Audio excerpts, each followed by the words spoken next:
Darren McCarty and the golden voice of Neal Ruhl. Live on the Woodward Sports Network, 99.1 and 93.5 The Roar, the Woodward Sports app, and anywhere you listen to podcasts. Let's talk some sports. It's Big D Energy.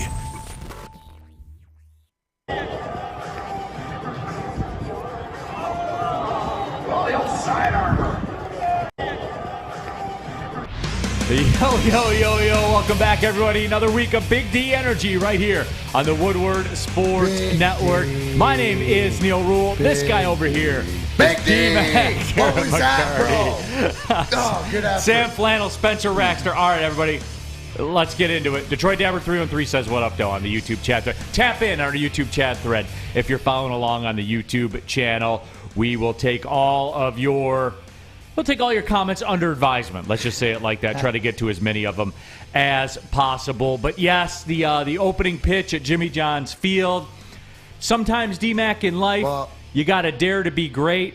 And I said I was going submarine style, and didn't get it there, my friend. Man of your word. You stuck to your word. If anybody followed you, you said you were going there. Now, what I said to you is at least you should have thrown one in preparation, but you're just all or nothing. All right? or nothing, man. We went. There were no warm-up tosses or anything like that. And look, Tony Paul was out there too throughout a first pitch for the media. He took the easy way out. He was quick to be critical of me, but Tony, hey, I have a forum right here. But you took the easy way, just lob one over the plate. See, the problem with your pitch, Tony, is that Javi Báez would hit your pitch out of the park.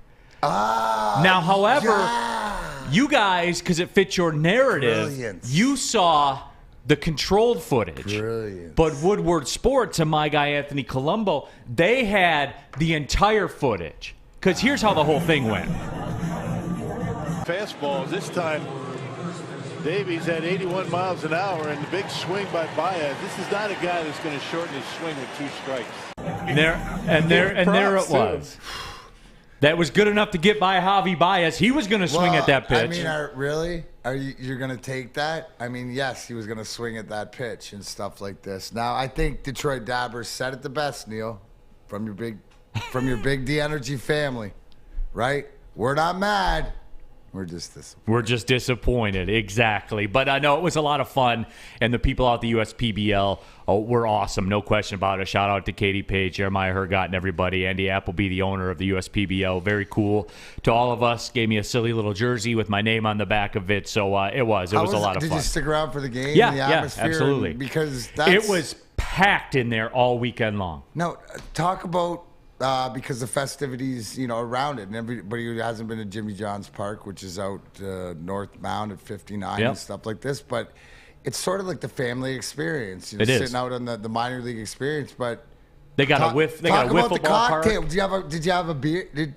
Come on, tell the people what they got out there, because that's the whole thing is the dining, the eating experience, the food that they have, and sort of the baseball. So let's start there. Yeah, the craft beer, everything was out there.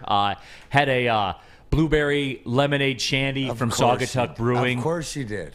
Yeah, I mean, of course I did, no doubt. But yeah, the food options, everything, the park for the kids, they got the lawn there, everything, man. Like the baseball games going on. It is cool. If you haven't been out there, get out there. It is a lot of fun.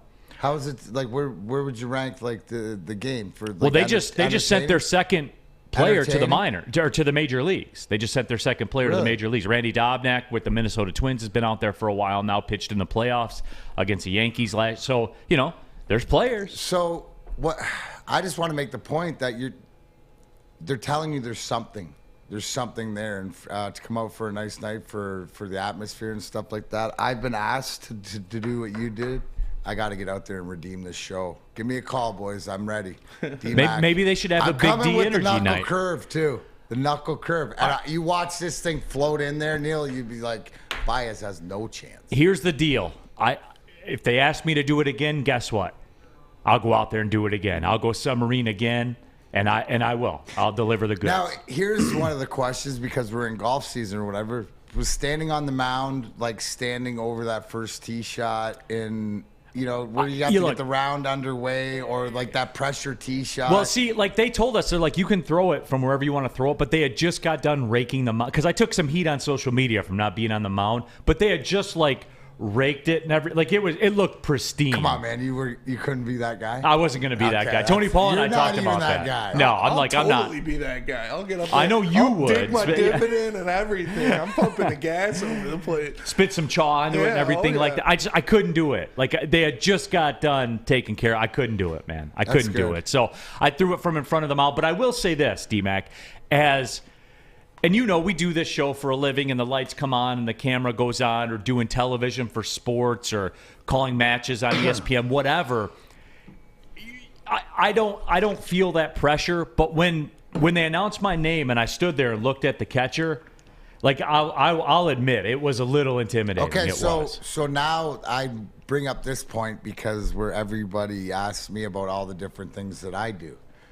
So that's the first impression of every time that reminded me of watching, and it's not through the execution and stuff like that, because I'm a firm believer of failing to learn how to succeed. But every time I step on stage, like last night I was in Traverse City, shout out to the Peninsula Room, and you were mentioning the Jolly Pumpkin, one of your favorite ales up there. So my boy Dave Millard from Post Bar, family fame, friend him. We were up there last night, so I was in Traverse City.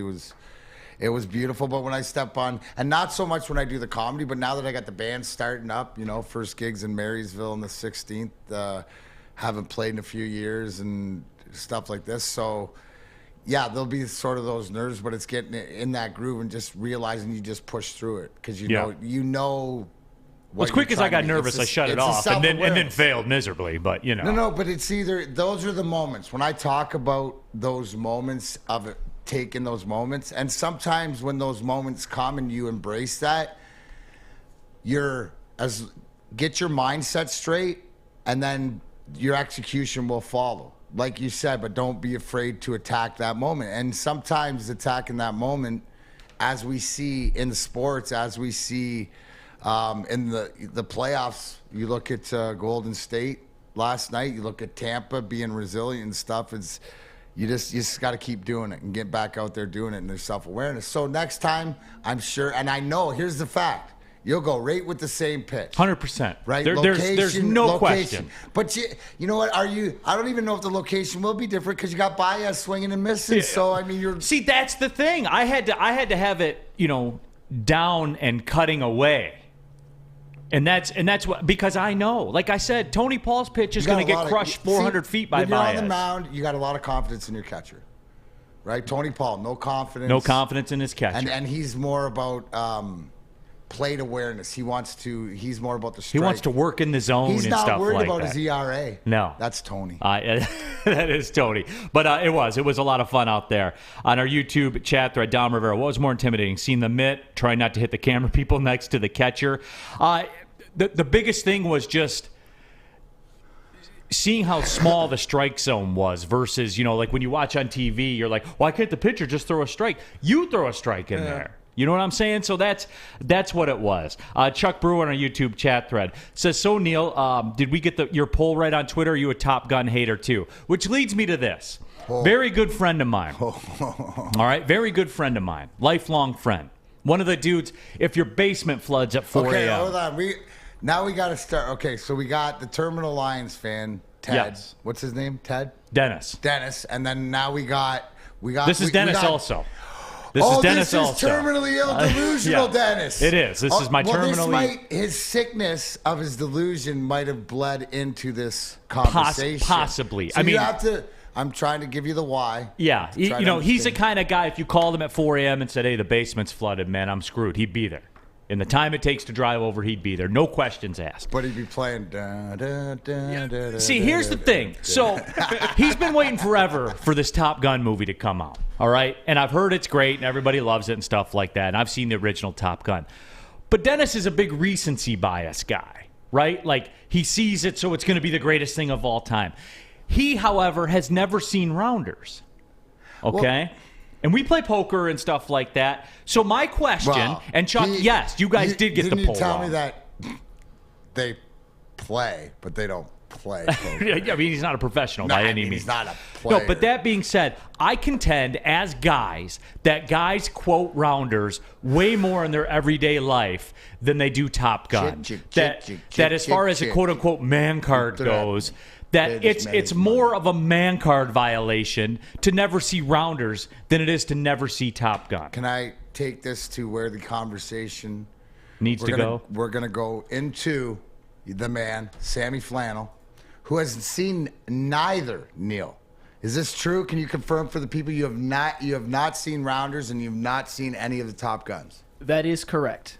Now, I laid it out to you that by the end of the week, your homework assignment is because I look at it this way, Neal, if we're talking about the two movies, I want Sam to, and he's a poker fan. Yeah, if you're a fan of poker or anything, you have to see rounders. That is poker culture. It's like Slapshot for hockey players or Youngblood for junior hockey players. Miss McGill. People sleep on Youngblood, man. What a great movie. Oh, Dean Youngblood. Oh, yeah, because the similarities to junior hockey is that we can watch it and I go, that's pretty accurate. More realistic than you think.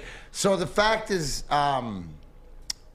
because of the poker stuff. Now, I take it to, maybe this can go into your poll somehow, but like rounders is sort of more on your man card, right? Like if you see like something like we were talking about a man card, where Top Gun is more, you want to see Top Gun if you want to get in with the girls, right? You want to get in the guys movie. Is rounders all day long. I'm not saying girls don't like poker or rounders or whatever, but the guys movie that the guys talk about, we're on the golf course or stuff like this. We're not quoting Top Gun. No, there's we're no quoting way. Rounders. I told him I want a full report on Teddy KGB. Pay this man his money, right? And stuff like this. But rounders has to be the one for guys. I'm not saying you can't like Top Gun and it's not great and stuff like this, but is this really a conversation? You two poll. What's more of a guy movie? Top Gun or Rounders? That's it. I mean, it seems pretty simple to me. Absolutely. I've never quoted Top Gun. Never, ever, ever sitting around with any of my friends, and I quote Rounders all the time. All the time. In all facets. On the golf course, certainly playing poker, duh. Yeah. I've never seen rounders either. This is right. blasphemous. No, it's not Matt blasphemous. Damon, it's youth, but I would at least pull up some YouTube clips. Yeah. Of rounders. Pull it up of the mush. You know, pull it up of the people if you're fan and they just did such a good job if you're a poker aficionado. But to me that's more the guy. I mean, let the people but we'll let the people, again, we'll let the people, and look, people have said that I'm guilty. Do you quote Top Gun unless you're making fun of it? Never. I got the need for speed. I mean, like, no, but you'll walk around. Because let's be honest, all guys ride their motorcycle down the coastline to take my breath away. Everybody does, right? No, nobody does that. Crotch rocket. There you go. I'm just saying. Like if that was like a Harley and that was like Jax Teller, you know what I'm saying? Or Sons of Anarchy, some Motorhead or something down, I might be into it more. You know? Sons is a good show. Michigan Sports says, well, you feeling good now, Teddy? Because I can go out busting you up all night long. That's it. See, like that's what I'm talking about. That's what I'm saying. Holy blank, that's a hell of an elk. We use that one all the time, dude, when we walk in somewhere. It's great. And there's some people that have never seen rounders, and that's fine. My buddy Dennis has never seen rounders, despite the fact that we play cards all the time. This brings a bigger conversation, right? This brings a bigger conversation that I'm just going to say. How can you comment on what's better than something else if you haven't seen the other thing? Just by speculation, you can't. How can you even have that argument? The argument is disqualified. Dennis sounds like he should work for the NCAA. Or Dennis, are you petitioning for that job at the Sun Bowl? What's going on? Because how can you have an opinion because you don't know? Right? That's what's wrong with this world these days, Neal. People arguing over stuff that other people told them that they have an opinion on. They have a die-on-the-hill opinion that's somebody else's. You know, there's something to agree with somebody, but it's like, why wouldn't he say, hey, let me get back to you? I love Top Gun, and he can die on the hill of Tom Cruise. It's a good Top movie. Gun. He can die on whatever hill, but his credibility and anybody's credibility is lost when they haven't seen what they're arguing about. You know who would never argue with that? And there would never be a problem with? You know, I know. Guardian Alarm. Yes. I've been telling you about it for a year now, at least, because my friends at Guardian Alarm, your local security experts, you know, they keep you safe, give you peace of mind, whether you're at home or on the road 24/7, and mention it all from right here. Now it's so important that all of us here at Woodward Sports, Big D Energy family, are supported by Guardian Alarm, but we need you too. So Sammy Flannel's going to tell you, but I need you to call 1-800. Stay out. That's 1-800. Stay out. For everybody on this Monday, it's going to rain later. Make sure you bat down the hatches. I hear that hurricane from Florida's coming through. Call Guardian Alarm today. 1-800. Stay out. Get out of Stay my out, Tom house. Cruise. Get the hell out. Exactly. Sammy Flannel is going to have Guardian Alarm stay out, catch up on those rounders to anybody who hasn't seen them anyways. Guardian Alarm, your local security experts. Tell them Big D Energy sent you. Hi, my diamonds. It's Crystal with an X. You want to get hot and perfect like me? Here's my super easy routine. Drink at least a gallon of water before you wake up. Attach a weight to everything in your house. Hello? Sell your car and just sprint everywhere. Scream when you exhale. Don't follow Crystal with an X. Do your own thing at Planet Fitness with tons of equipment and free fitness training in our clean and spacious clubs. Join now for just $10 a month and cancel anytime. It's a great day to get some Centron in your life.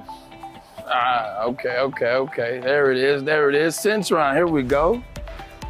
Gotta grab the cranberry. Oh wait, it's 2 for $4. Gotta double up with the classic as well. Centron World, baby. Centron, available at select Kroger's, and if you wanna know how, go to @CentronWorld.com. You get dope like me.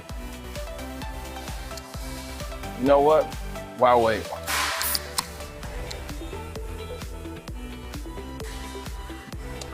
Great taste, guaranteed.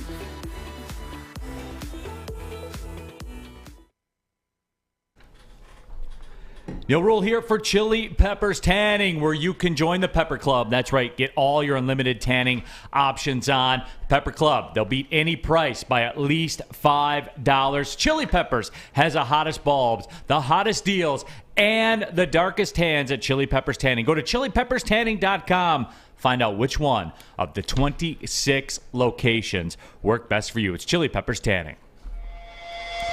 Off and running, Big D Energy here on a Monday. Neal Ruhl, D-Mac here in the building. We got Sam Flannel. We got Spencer Raxter as well. Happy to have you all with us.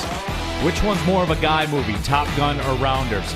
Running equal at 50-50 right now on our YouTube chat poll. Rack says, did you guys catch the breakdown on Twitter of how the Yankees were able to catch on to Erod tipping his pitches?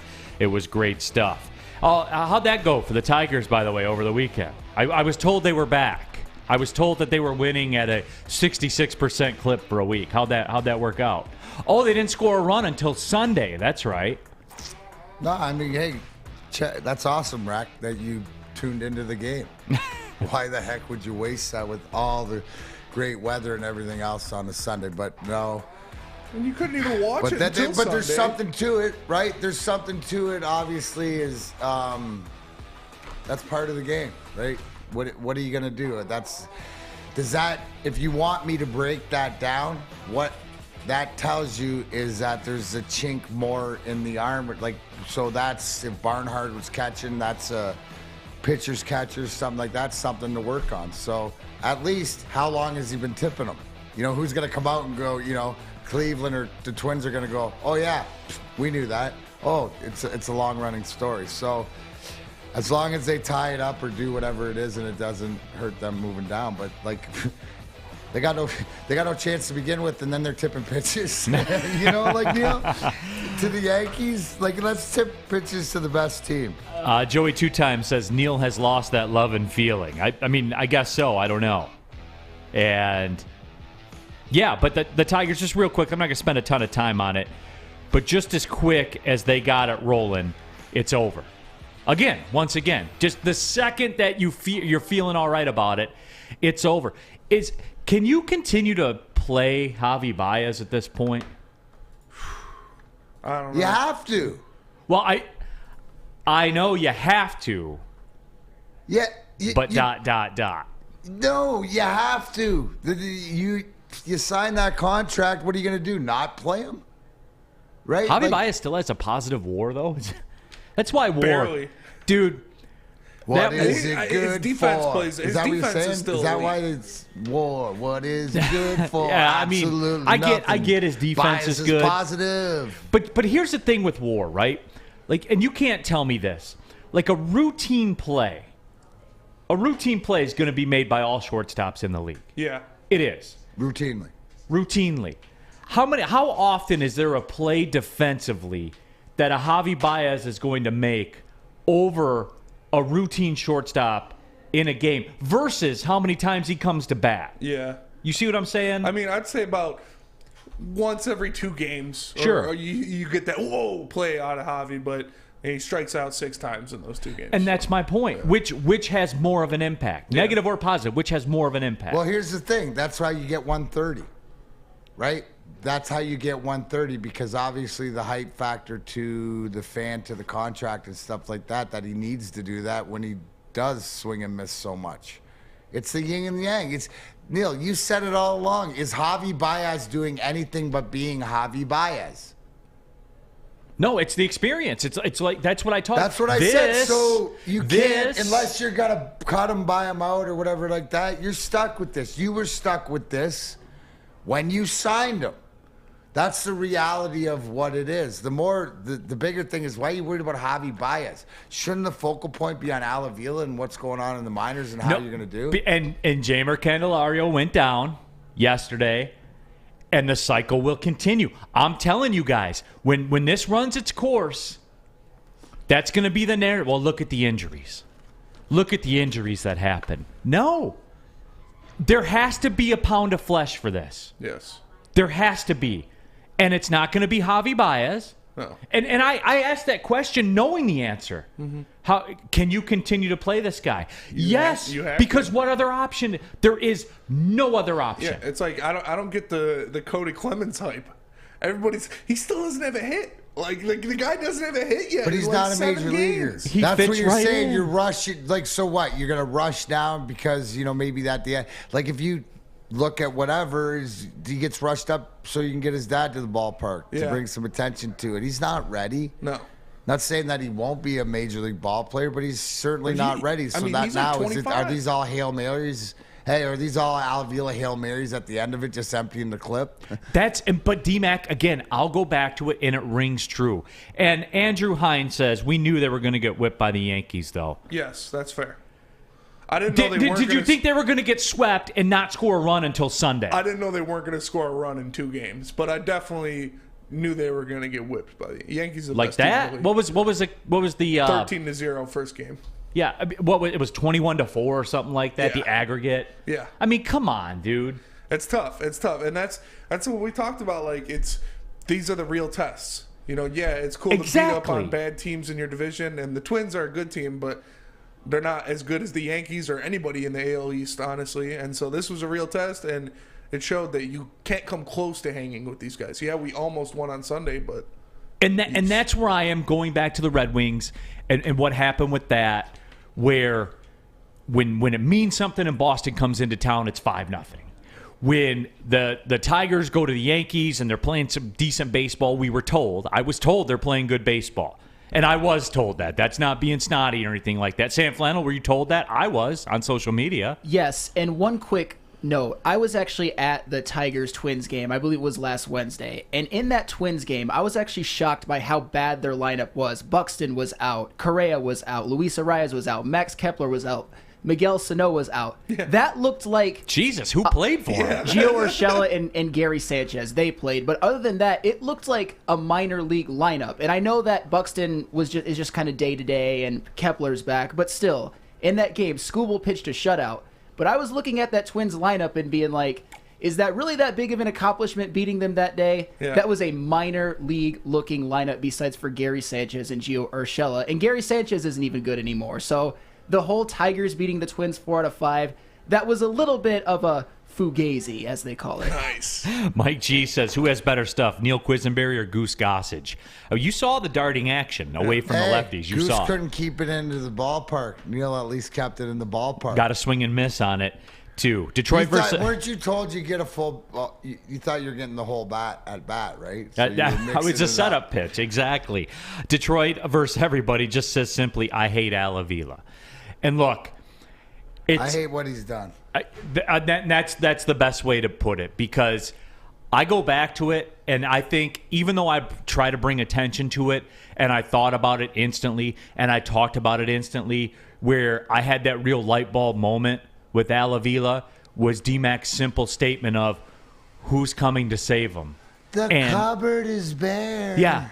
Old Mother Hubbard is in the cupboard, and only Vaughn's in the cupboard. But D-Mac, I mean, it was an uppercut to the chin to me, because look, I never took the hit of the hopium body blow, the same way everybody else did this year.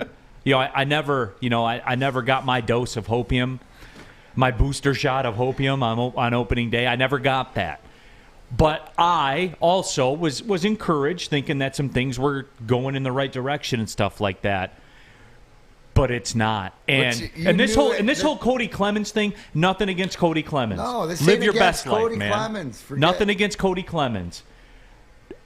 I have something against the principle of it, though. Thirst. The 25, 26-year-old prospect. Yeah. And that's all there is. Yeah, and then I don't know. It's just I see all the hype on social media. It's because he's Roger's kid. Like if his last name wasn't Clemens. And he came up, and in 6 games, he'd be Warren Morris. He has 0 hits. Hey, guys. He'd be back in the minors. Guys, wasn't Roger Clemens a pitcher? Yes, he was. And what positions? He is essentially. What positions his son play?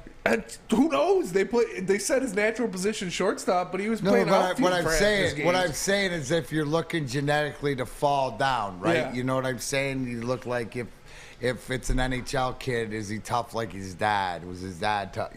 What I'm saying is Roger Clemens. He's a pitcher. His son's not a pitcher. If he wasn't Roger Clemens' kid, he'd be Warren Morris. And Tiger fans remember, he was the guy that played college baseball for LSU that hit the walk-off grand slam or whatever. Yeah. And he came up as like a 26-year-old and played for a year with the Tiger. Like that's all it is, Ryan man. Rayburn.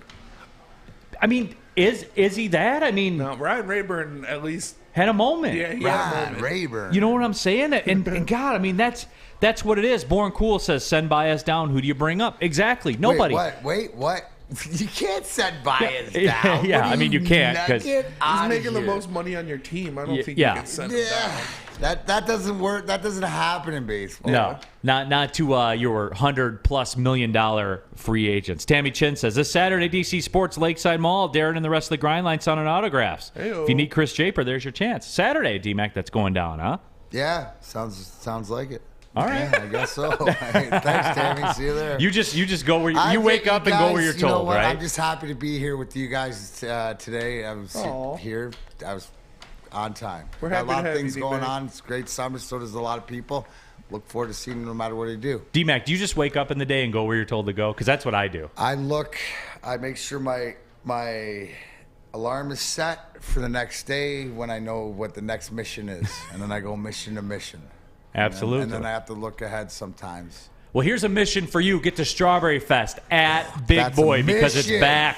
They brought back some of the classic breakfast items, the strawberry French toast, the strawberry pancakes, and the Spencer Raxter staple, the strawberry waffle. You can have 2 of them. He Top Gunned those waffles. I mean, you mavericked all over those I thought I was going to have to say, talk to me, Spencer, after he ate that second one because I thought he was going to go comatose. If you're not feeling breakfast, try the new strawberry bacon chicken wrap, the crispy chicken wrap, the nacho wrap, or the strawberry salad, the perfect recipe for springtime. Don't forget dessert because let's be real, dessert's the most important part of the meal. They have the strawberry pie for just $1.99 per slice when you spend $7.99 or more at participating Big Boy locations. locations. If you're Spencer Raxter, the Strawberry Fest is the highway to the danger zone. But for the rest of us, it's just a good time. Strawberry Fest at your participating big boy locations. We don't like to brag that we are the toughest sports network in Detroit, but we do have a guy named Darren McCarty on our side. Lemieux and McCarty, who've had a good knockdown drag up. There they go, right on the whistle. They were talking to one another. Woodward Sports. Fellas, let's be honest. We like things to be easy. We like simple stuff, like sports 7 days a week. We like things uncomplicated, like Lady Jane's Haircuts for Men. Open 10 to 8, 7 days a week. Walk in anytime. Sign in, sit down, watch your favorite team play. And before you know it, your hair will be game ready. Open 10 to 8, 7 days a week. Walk in anytime. Lady Jane's Haircuts for Men. It's wicked awesome. Thank you to all the fans for making Woodward Sports your #1 online destination for Detroit sports. We promise not to drop the ball. Back at it, Big D Energy, Woodward Sports Network, Neal Ruhl, D-Mac, Darren McCarty, Sam Flannel, Spencer Raxter. We're squad deep up in here on a Monday. Happy to have you all with us as we are back in it. John Marks, any DCFC guest interviews this week? Big game versus Sacramento on Saturday. That is true, John. Yes, I am out to the DCFC people. I'm angling to get Stephen Carroll back on the show. The longest tenured captain in Detroit sports right now, currently, by the way. Newly married. Want to talk to him about that. But we'll angle to get Stephen back on the show on Wednesday, per usual. And, just some reaction to the Tigers discussion. That was a bit impromptu. It was another one of those moments for me where you take a step forward, you take 2 steps back. And I don't care what you say when you lose a series 21-4. I don't care if it's against the Yankees, the Rays, the Orioles, whoever it is. That's a step backwards. And the cleanup day opening hitter, Jamer Candelario, is out. And, it's just for me, you're not getting excuses. And for this kind of disappointment, there needs to be a pound of flesh. We saw it with the Red Wings. There was a pound of flesh. And in the YouTube chat thread, Lewis M. says, at the end of the day, I hope it's Al Avila that's a guy out the door and not A.J. Hinch. Just marinate on that, guys, because the season's over, right? Am I being obtuse? You guys mark me. Am I being obtuse? No. Are we done here? It's over. Okay. Dude, I closed it down I know 2 you weeks did. ago. I know you did. But I was told when they ripped off some wins at home that they were back. I was told that. Okay, so with that being said, and I don't care that it's June, that it just turned to June. And Neal, while you talk about stuff that's later on in the season, what else is there to talk about? For real. Because A.J. Hinch is part of the solution, not part of the problem. Is that fair? Yeah, Yes. Moving forward, that's probably, if you're looking at the lineup, one out. If you look at Torkelson, Skubal first, Torkelson, right? Green's not up yet, and A.J. Hinch. There's your value, right? And I'm not even throwing Mize or Manning or whoever's injured in there and stuff like this. But yeah, moving forward, because we agree he's a good manager and structure-wise, but the longer this plays out, he's got an option to leave. And so why would he stick around and build it unless he had more of a say to it? Because here's the thing. Do you guys think A.J. Hinch doesn't see what we see? And he's got to go there every day and try to figure out something with nothing? And then he could be like sitting at home like me on Sunday night watching Sunday Night Baseball, like not last night because I was doing comedy, but like the thought of it and watching real teams play and putting real teams together. And, Phillies have a big comeback with Bryce Harper's grand slam to tie it at 6, and then one of the rookies hits a 3-run shot. Like excitement like that with talent around the league, right? Names. What would you do? And how could you be mad that if he says, hey, because he didn't create this mess. There's a difference when you're the manager and you create the mess. Right, with your general manager and you want to work your way through it. Usually you get fired together. That's not the case here.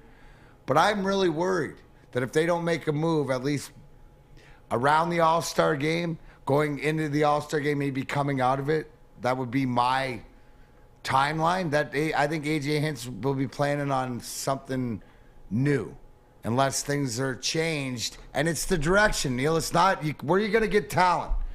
So it's got to be the the pipe dream of things that are going to change and how are they going to change. To me, I believe it's time for Al Avila. I want to address, did you see what Chuck Brewer said? Do you know the guys are saying, do you trust Chris Ilitch and go to this and that? And there was something in there, no, you shouldn't trust. It's okay not to trust Chris Ilitch with the Tigers because he's proven that he's not his dad when it comes to the Tigers, and I don't know what's going on. But you sure as heck better believe that it's Steve Yzerman's Detroit Red Wings, just like it's Mrs. Ilitch's Detroit Red Wings. There's a difference there where he has that reign. And this, in my opinion, doesn't happen because of the culture, the stability that's been set in with the people that are there, with Mrs. Ilitch in a relationship with Steve, because of who Steve Yzerman is. It's a totally different situation. So I don't want Chuck to be worried about that. The biggest worry is, and you're not worried about who your next hockey coach is. You're worried about, is Avila gonna outlast Hinch, right? Because what happens, Hinch leaves and then Avila gets fired, and then, you're like, where are you at now? Because it still doesn't solve. What's coming up in the minors, Neal? Jackson Jobe in 3 years. Eggs. Yeah, I mean, that is what it is, man. Chuck Brewer says season's 80% over, can still be entertaining, though. Chuck, we're past the point of being entertaining. Like, you want to be entertained. And Tammy Chin says season's over, I'll still be going to Comerica. Like, you want to be entertained like that? Cool. I'm not one of these people that, when the team's bad, is, oh, well, you need to boycott the games and don't go to the games. I mean, that's the point of having the team in your city. Like you go to the games. No matter how bad the team is, I'm still going to go to the games because I enjoy Major League Baseball. I enjoy stuff at the highest level. I enjoy having a summer shandy. I enjoy being outside. I'll never say that to people. I'll never tell people what they should do or what they shouldn't do. If you want to go, go. I don't have a problem with that. You not going to the game is not going to be spending your $200 at the game is not going to be the difference between them firing Al Avila or not firing Al Avila. But you know what I'm saying? Don't expect that, and that's fine, right? And Tammy's but reasonable. Until they she give knows. me a reason, right? Tarek Skubal's a reason. A problem on the Skubal watch. I want to see what Torque's all about and seeing interviews and seeing the kid when Riley Green comes up, and stuff like that. So that's the attention I'm paying to. Maybe go down to enjoy downtown and stuff like that, but don't think at all that I'm ever going to be dialed in until they give me something to be dialed in about, or a decision is made, because it's really hard right now being a lifelong Tiger fan and watching and seeing on AJ Hinch's face.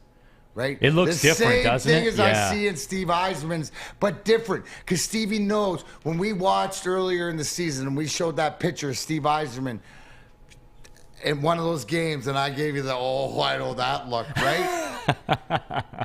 He knows how to fix it. That was the look of, okay, I got changes to make here, right? Foreshadowing to the removal, right? With AJ Hinch, he's searching, he's too good. Because I believe he's not the one that's put himself in this position. Do you not, with the credentials AJ Hinch has, say to yourself, and you can see why am I doing this to myself? Right? After a while, being a champion and stuff, isn't there an easy way out? Because if they're not working with me or getting better or whatever it is, if I don't see an out, unless it's strictly money, what is your passion? Which I doubt it is at this point. It's just, you can see it with AJ Hinch, the way he manages ball games, the way that he works the bullpen, the leverage situations, all that kind of stuff. He's good. He's good. I mean, it's proven. I like it. Like, I like to watch him manage a game, or when we have a good team or it's a good game, you don't feel that he's going to cost you. You don't have to overcome Brad him. Ausmus. You had to overcome him to win. Right, Ausmus, for whatever it was like, oh man, what's that move going to be made? So I think it's a reality, Neal. The longer it goes on, that Avila's here, the more realistic it is. God, man. That Hinch might be gone. It's funny too, because as I told you how empty your comments made me about who's coming to fix it, nobody. You also you also made me double down with Yzerman. And I know the difference is that there's a salary cap. So ownership knows there's a fixed cost to what their players are going to be. They know what it is. And you look at the way that Yzerman structured it and stuff like that. When you said that, I ride with you on that, obviously. And I was already in with Yzerman. But here's the thing, But I too. ride with you. But you ride because here's what I'm saying this, and I'm giving you the propaganda speech. I'm giving you facts. But then I go to you and I go, hey, Neal, will you take a look in that war chest and tell me what he's got? $64 million in 2 years. But comparatively, like maybe that's one of the things. Yep, just remember that. Just get it in your skull. Where's my wife? Anyways. Nope. That doesn't matter. But when you look at the war chest with the money that's available, the draft picks that are available, the things that they've done, right? That just solidifies the wealth of the kingdom. Does it not? No, it does. It does. And so that's why it's easier for when I say this for you to believe. And the Tigers are the exact opposite of that. Exact opposite. Money's tied up with Rodriguez and Báez, and that looks to be all the money that they're going to spend. Everybody's up now, and this is what the product is. It is it's sobering. Spencer, like you're having one of my moments right now. You are. It's so sad to just I heard that sound it. that just came from your body right there, dude. And like it was unsettling. Yeah, it really is. It's sad to think about that. Like this is as good as it's going to get for a while. For real? Like, is there going to be some big cash infusion into the team from a player perspective? Like, if Riley Green comes up and he's hitting, let's say, best case scenario, he's hitting 290. He's got, hitting with some power. What does that give us? 3 more wins, 4 more wins. Oh, hitting's infectious. It'll catch on. Not when everybody else on your team's hitting under 200. It's tough. I'm not trying to bring us down here on a Monday. We got a lot to get through this week. Reality check. Chef Chris Smith, it's over. That's so sad. Reality check SMH. Monday here. It was, and it wasn't supposed to be like this. You know what I'm saying? It wasn't supposed to be like this. Neal. On opening day, when you gazed upon the lineup, and you looked. And you Jamer Candelario was the cleanup hitter on opening day, and you guys, you couldn't stop the cornbread from coming out of the oven, man. Writing was on the wall. I don't like cornbread. You gave I said, me guys. Honestly, and this is it's a little bit behind the scene, whatever like this, but this is Neal and I's relationship over the past 10 years or whatever. It's sort of like the awakening to something that awakens the other person, because when you said that opening day, right? And then what do they always do to us opening day? They give us that drama. Yeah. They give us Báez hits it off the wall to win the game. Gosh, yeah. But it's seriously Neal, there's certain things that we go back and forth where it sort of jars something, and in the reality of things is right. And nothing against Jamer Candelario. I hope he gets back. I think he's a good major league ball player, but when he's hitting if he's your 8 hitter, he's hitting your 7 or 8 in your lineup, Sam, if he's your 8 hitter, you can win with him. If he's your 8 hitter, he's got a good enough glove, and you can win with him as your 8 hit. But you're not looking for him to be your 4 guy. He has to be the 8 hitter, though. 8 or 9, nothing higher on a winning team. He could be 7. I'd even argue utility, possibly, on a World Series team. He's a utility player on the Yankees. Absolutely. At best.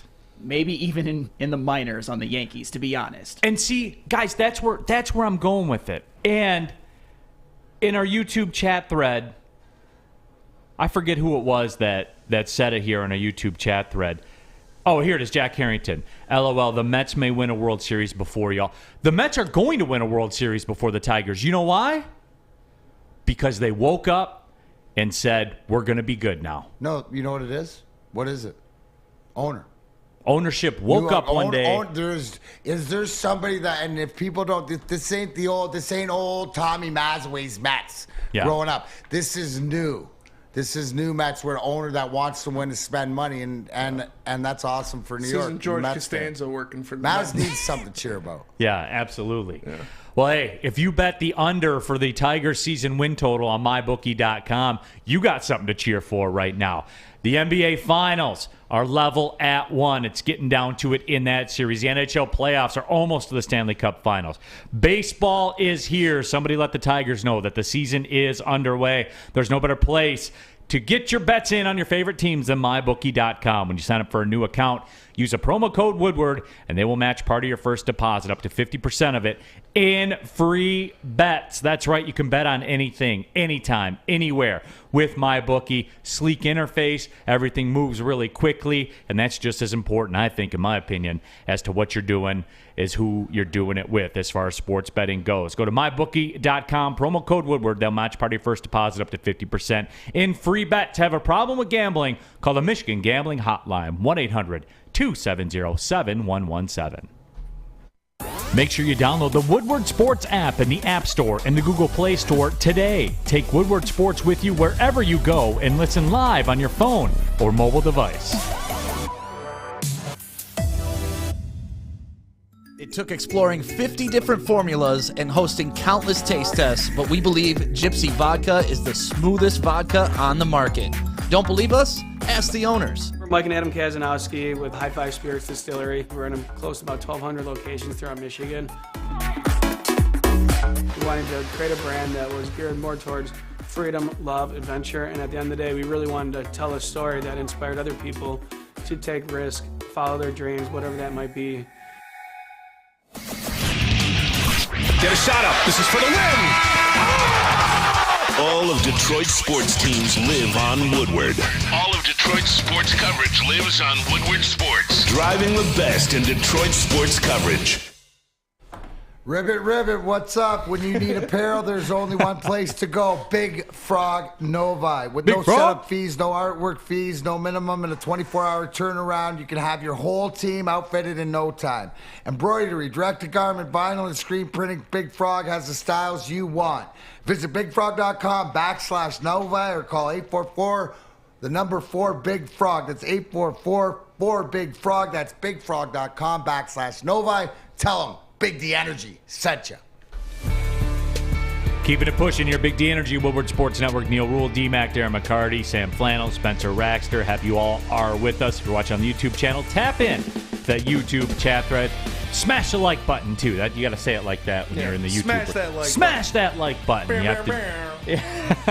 You have to do that as well. We've closed out the poll, which is more of a guy movie. 58% of you said Top Gun. 41% of you say Rounders. And, okay, that's fine. The people have spoken on multiple platforms. I understand there might be some recency bias to that, but that's fine. I'll just start keeping tabs from my buddy Dennis, who says it's Top Gun, which is baffling to me, but whatever. The poll wasn't for me. It was for all you guys to get your thoughts out there.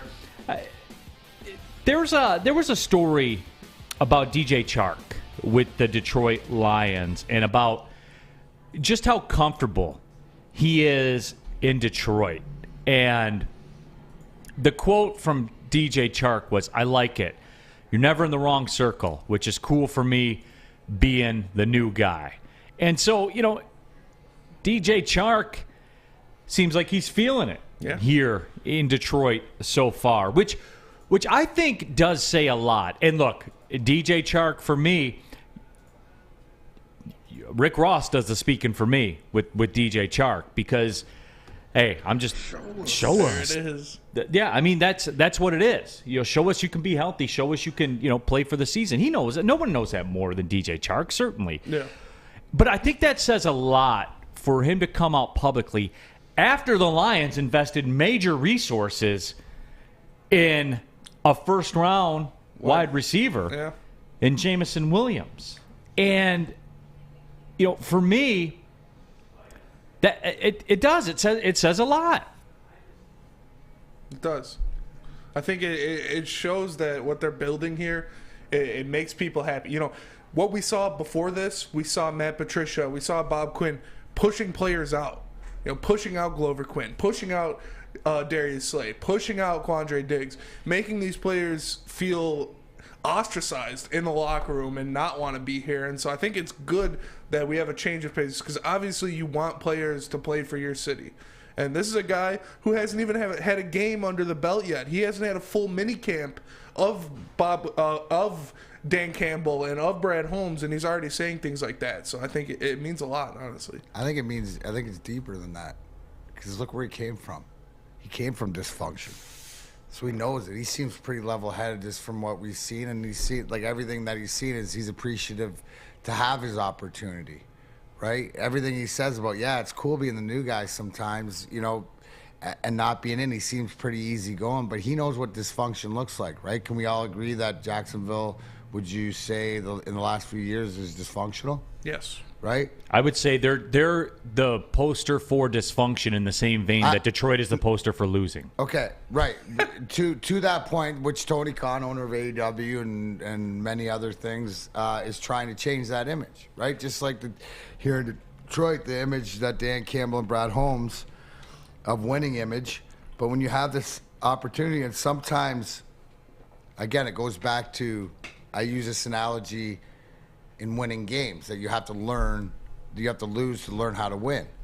Well, if you're around dysfunction, sometimes you need to know what you don't want, right, in order to know what you want. And I think that then I'm going to break it down into your vein, Neal, the salary cap, but getting this guy at $10 million where other wide receivers are going for 20-some million. This could be, the silver lining, the diamond in the rough, so to speak, right? Because you look at James Williams and the fact of the speed he has on the outside, and then you got Amon-Ra St. Brown. Where does Chark fit in? I think he knows where he fits in. I think he's set himself up for a pretty big year. And the attitude and wanting to be here, I sensed that from day one. Seeing his family with photos, watching him online and stuff like this. And I think that because he's a guy, Neal, and you could talk about this, that has been a few years in the league, so he's not the seasoned veteran, but he's a pro, right? He's a pro. And sometimes these pros coming from dysfunction, when they're smart like this and they have good football or hockey acumen or sport acumen, they can apply it and rub off on the other guys, Imagine you saying, in Jacksonville, man, I wouldn't do that. We tried that in Jacksonville. Or that's something we did in Jacksonville, because that immediately throws you away from the culture. And Epic on our YouTube chat thread says, what's it say, Neal? I think it says that DJ Chark kind of understands the assignment, what he's walking into here with the Detroit Lions. And people are talking about it. Chark's going to have a monster season. Chark's going to have a great season, all that kind of stuff.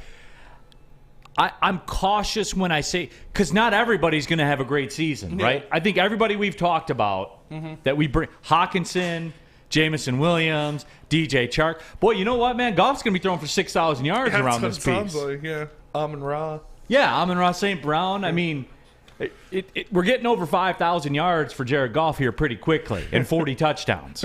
Are we not? I mean, you start doing the math on all these things, man. Let's do it right now, we'll deduce as we go along.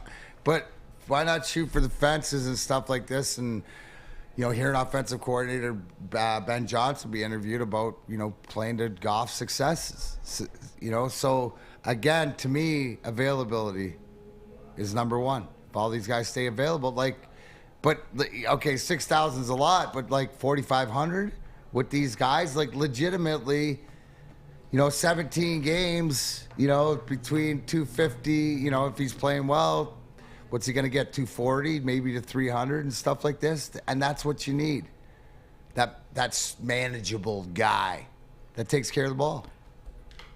DJ Chark, too, I think he understands that he fits in with this team pretty well. You've already got an Amon-Ra who's more of a slot guy. You've got TJ Hawkinson who's a tight end. DJ Chark is a big, tall, veteran wide receiver who can stretch the field. And the Lions haven't had that in a while. So I think he's also looking at that and being like, man, I could really, make some plays. But at the same time, like you said, there's only one ball. But if DJ Chark understands his assignment and knows that he might not put up the numbers he did in Jacksonville that one year, but he can make a damn good impact, that could be an amazing free agency signing, especially with it being, a 1-year, $12 million deal. That is a bargain, in my opinion. Chuck Brewer says you got 3 wide receivers at over 1,200 yards each, a tight end at 1,500 yards. Goff is going to throw for 6,000 yards and 75 touchdowns. But see, Spencer, we're laughing at that, but that's the sum of the parts of what everybody's talking about right now. It is. For real. I wouldn't go that far. I do think he's going to spread the ball a lot. I would be so who's going to be the disappointment then? Somebody's going to not get there. Yeah, I don't think Chark is going to have as great of a season as everybody is saying. I think, don't get me wrong, I think he's a good receiver. I think he's going to play his role really well, but I think what plays to Goff's strengths is hitting Amon-Ra and TJ Hawkinson on those small routes, so I think they'll get a lot of the love, and I think TJ Hawkinson's going to lead the Lions in touchdowns. Now, I think we'll definitely feel Chark's impact to where he is a deep threat. He is the guy that can stretch the field. He is a guy that can go over top of people, but I don't think it's going to be enough I don't think Goff's going to be able to do enough to get him the ball that many times. I think he's going to settle for more of the Amon-Ra and TJ Hawkinson cross the middle short throws. Now, if he catches, 3 balls, 4 balls a game, and he gets 70, 85 yards out of it, I love that. That's what he's here for. And he's here to be that. He's here to stretch the field. He's here to be a red zone threat. So I can't see him. He might not put up a 1,000-yard season. I don't really see that in the cards with how Goff is going to distribute the ball throughout the offense, and he's more likely to hit, like I said, a TJ Hawkinson, an Amon-Ra, a DeAndre Swift out of the backfield than he is to take those deep shots down the field. 9 Drinks says 5,500 yards is not a stretch. So 9 Drinks, I'll ask you this then, and I don't know if you're joking or not, but I'll ask you this. So then that means that you're taking him on your fantasy team, no questions asked. Second round. Third, second, third round, like in that. That don't matter. You're just taking him. You're taking him. You're taking the guy who's ranked 30th by Pro Football Focus, right? You're taking a guy that's down worse than Neal's, Jameis Winston and Tua Tagovailoa. And we got to forget they want to run the ball.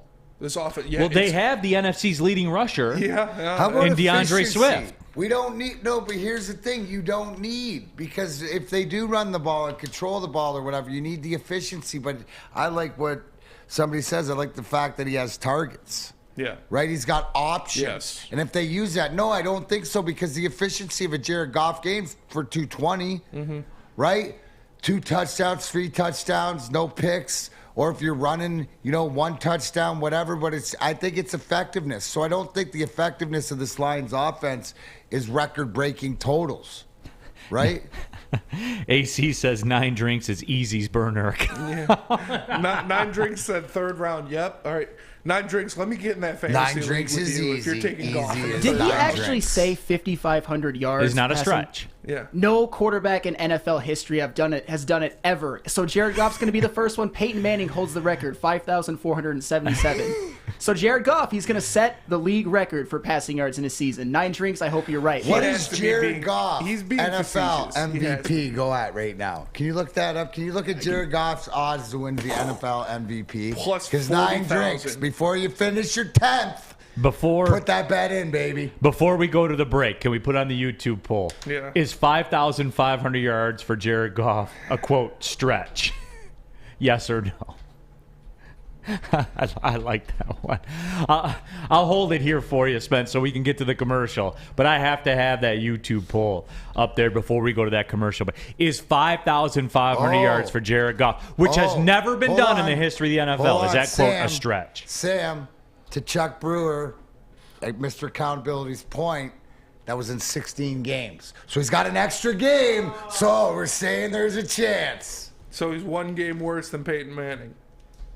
Well, I'm just saying that he's got 1 more game. So technically, but yes, the poll needs to go up. It is. It's up there right now, so feel free to vote on that. While I tell you about Planet Fitness, for right now, $0 down and $10 a month can get you your Planet Fitness membership with access to your home club. No matter where you are, there's a Planet Fitness nearby. Over 2,000 Planet Fitni, I guess that's plural for Planet Fitnesses, around the world with unlimited guest-free privileges if you go with the Black Card option for less than $1 a day. Join in club today. You're going to pass 2 of them on the way home. Pull in 1, join there, or jump online at planetfitness.com. It's Planet Fitness, D-Mac, where your fitness is essential. 6 dark corners, a driveway and a patio, 5 windows that could become doors. Every house has unique security challenges. Guardian Alarm has more tech, more team, and more ways to help keep them all safe. Get a professionally designed and installed security and smart home system from Guardian Alarm. Sign up today and get a free video device. Guardian Alarm. Smart, right from the start. Call 1-800-STAY-OUT.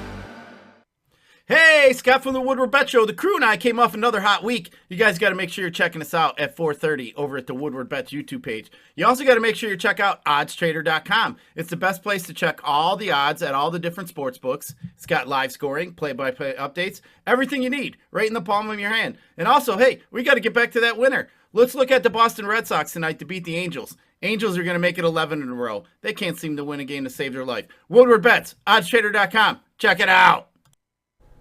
What's up, D-Mac here for our friends at Alta, because they know when it comes to getting your job completed and on budget, on schedule, uptime matters. That's why Alta Equipment is partnered with the biggest names in construction. You heard of Volva, Leeboy, Bogan, you know, all those names with the most diverse rental fleet in Michigan. There's nothing your project can throw at you that Alta can't handle. So give them a call today, 844-GO to Alta. That's 844 go to Alta Equipment, where uptime matters. Pulling up on the second hour of the show, and look, Spencer works very, very hard here behind the scenes, and creates these show sheets, and we have our little group text where we talk about topics, and he creates these sheets and puts these topics on there. Behind the scene. His computer died yesterday, and it was late, and he didn't have to do it, and he had to wait till his computer didn't die and stuff like this, and it was like the latest I ever got the prep sheet, so I'm lucky I'm prepared today. Yeah, but anyway, and he works hard, and he does it. And we create these works of art that we're going to line up here and talk. But you know what? I have to talk about this. You call it 254 Black Spider, Omaha, Yeah. Omaha. I want some answers. I want you guys to help me understand. And I think I have a grip on it, but we'll see. A YouTube chat poll is 5,500 yards, a quote stretch for Goff this year. 87% of you say yes, 13% of you say no. AC says that that's the worst take since the Tigers only have to win 66% of their games. Take out there right now. What take was worse, the Goff take or the Tiger take? Because you know what? I am right with you, bro. I want to understand. Help me. Whether it's Jamer Candelario being the opening day cleanup hitter with everyone saying, I expect to contend for a wild card spot. If not, get in the playoffs. To Goff's going to throw for 5,500 yards, and we got all these receivers now. Unrealistic, because Goff is not that type of quarterback. For Goff to be successful, he's going to have to play in a system. Yeah, and D-Mac, I'm not even into like the but what X's I'm and O's or the Y's. He's not going to get the opportunity to throw for 5,500. Well, I know because DeAndre Swift's going to lead the NFC in rushing. That's Sam Flannel's take right there. And I stand by it. It's going to happen. He's closer to. I think a healthy DeAndre Swift, Sam Flannel's way closer to the mark than 5,500 yards for Goff. So your offense has been looked throughout this league, your offensive line, to be the third best. Whether they are or they're not, we can arguably say they're top 7, right? I don't need to argue about that. DeAndre Swift healthy means that they will be more run reliable, whether it's him or not, but they're going to lean on the running game. And then you give him options of guys that we know. Can we agree? I think I know what I got in Amon-Ra St. Brown, right? I think I know what I got. Yeah. I don't completely know what I got in Hutchinson. I got an idea what I got in Chark and its health about what's right. So how do you see this team run out? What do you see this team run as, right? So you're not going to get Goff the opportunity to throw for hundreds of yards, because if you're going to win and be successful, it's going to be the ground game and play action. What's Goff good at what was he good at last 6 games of the year? What'd they implement, Neal? Some really good play action. I thought, right? Like the play action, some of the fakes were good, right? That, to me, we agree that if I was going to look at one of the assets of Jared Goff as a quarterback, is he runs a pretty good play action fake. Yeah. Or pretty good, he's, right? Of course. So do we agree that play action will be one of the highlighted offensive repertoires, right? So, and in saying that, to have play action, what do you need to have play action? You need to be able to run the ball, right? So I just think it's unrealistic, the 5,500 yards, because you don't have Jameis Winston back there. But it's not. Imagine if because It's flat out crazy, D-Mac. Like, it's flat out crazy say that. See, Let's be real. It's flat out because crazy. If you stood back there and said, Jameis Winston's your quarterback, you got these weapons, and you're going to let the dogs run, and it's been said that we don't care. If you throw 30 for 30, we're going to gun and run. Realistically, Jameis Winston could throw for 5,500 yards. I don't think Goff can throw for 5,500 yards. Like, it's not physically possible. No, I get what you're saying. It begs the bigger question to me, where MI Sports says 5,500 yards for passing, 5,500 yards passing for Goff should outrage people like Zeke bashing outrages Neal. Now, there isn't anything that will trigger me like Isaiah Thomas bashing will trigger me. You can't get to that level. I want to know, and I think I know the answer to this, just going back to it all. We got this on opening day with the Tigers, and we're getting this with the Lions, and it'll only get worse as things go on. I just want to know where it comes from. For Sam Flannel, and you're here, right? So you're a case study in this. For you to say DeAndre Swift's going to lead the NFC in rushing with no physical evidence whatsoever. No theory, no hypothesis, no suggestions, no trending in that direction. Where does a take like that come from, Sam Flannel? Let me in.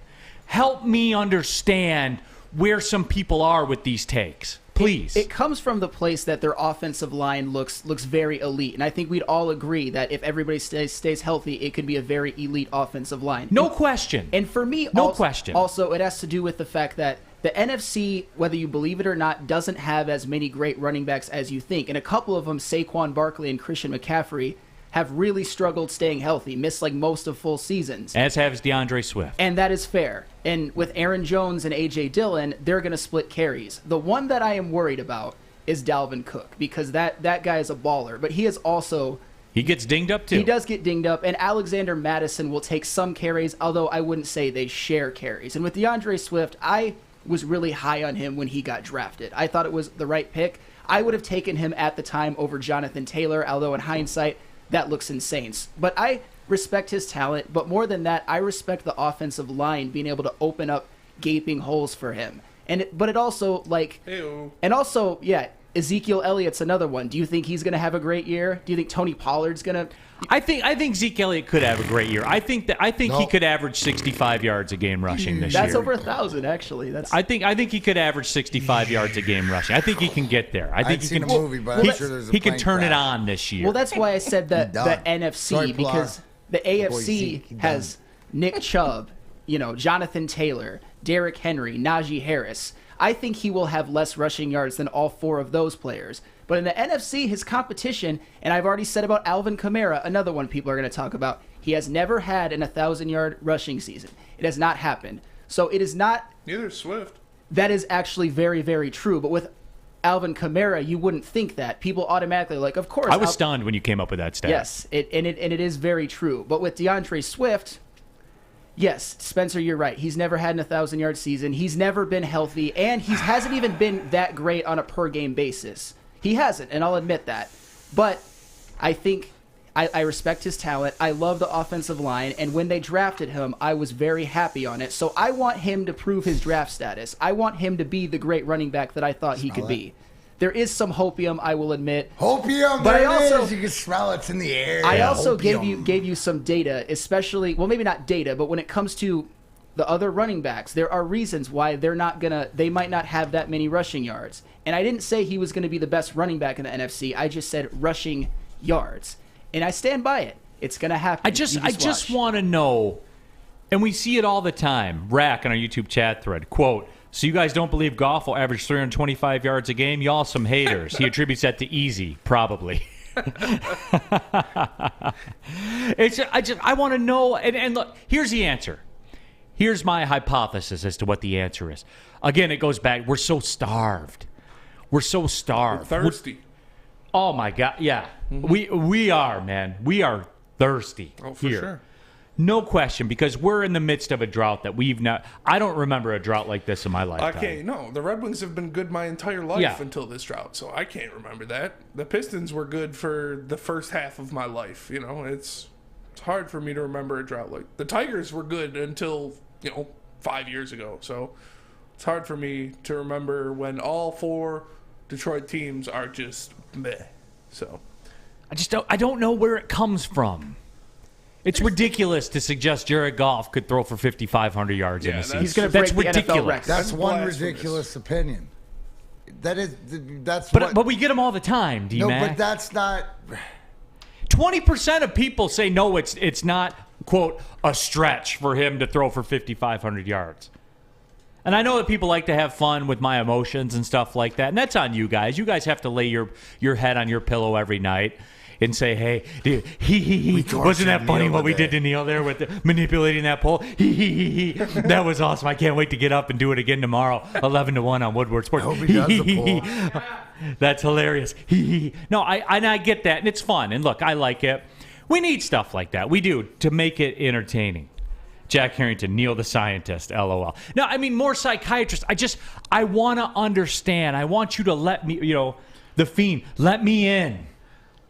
Good reference. I think that here's what it is, Neal, is that like you're sort of playing out of why and how and the reasons it can happen. Every time Sam's laying down the stats about everything else, and all I'm thinking is healthy. Stay healthy. If Swift's healthy, he could be 100% right. And it's not about it's just a production, because if he's healthy, he plays. And healthy, let's say he plays 16 of 17 games. Okay? I'll even say 16.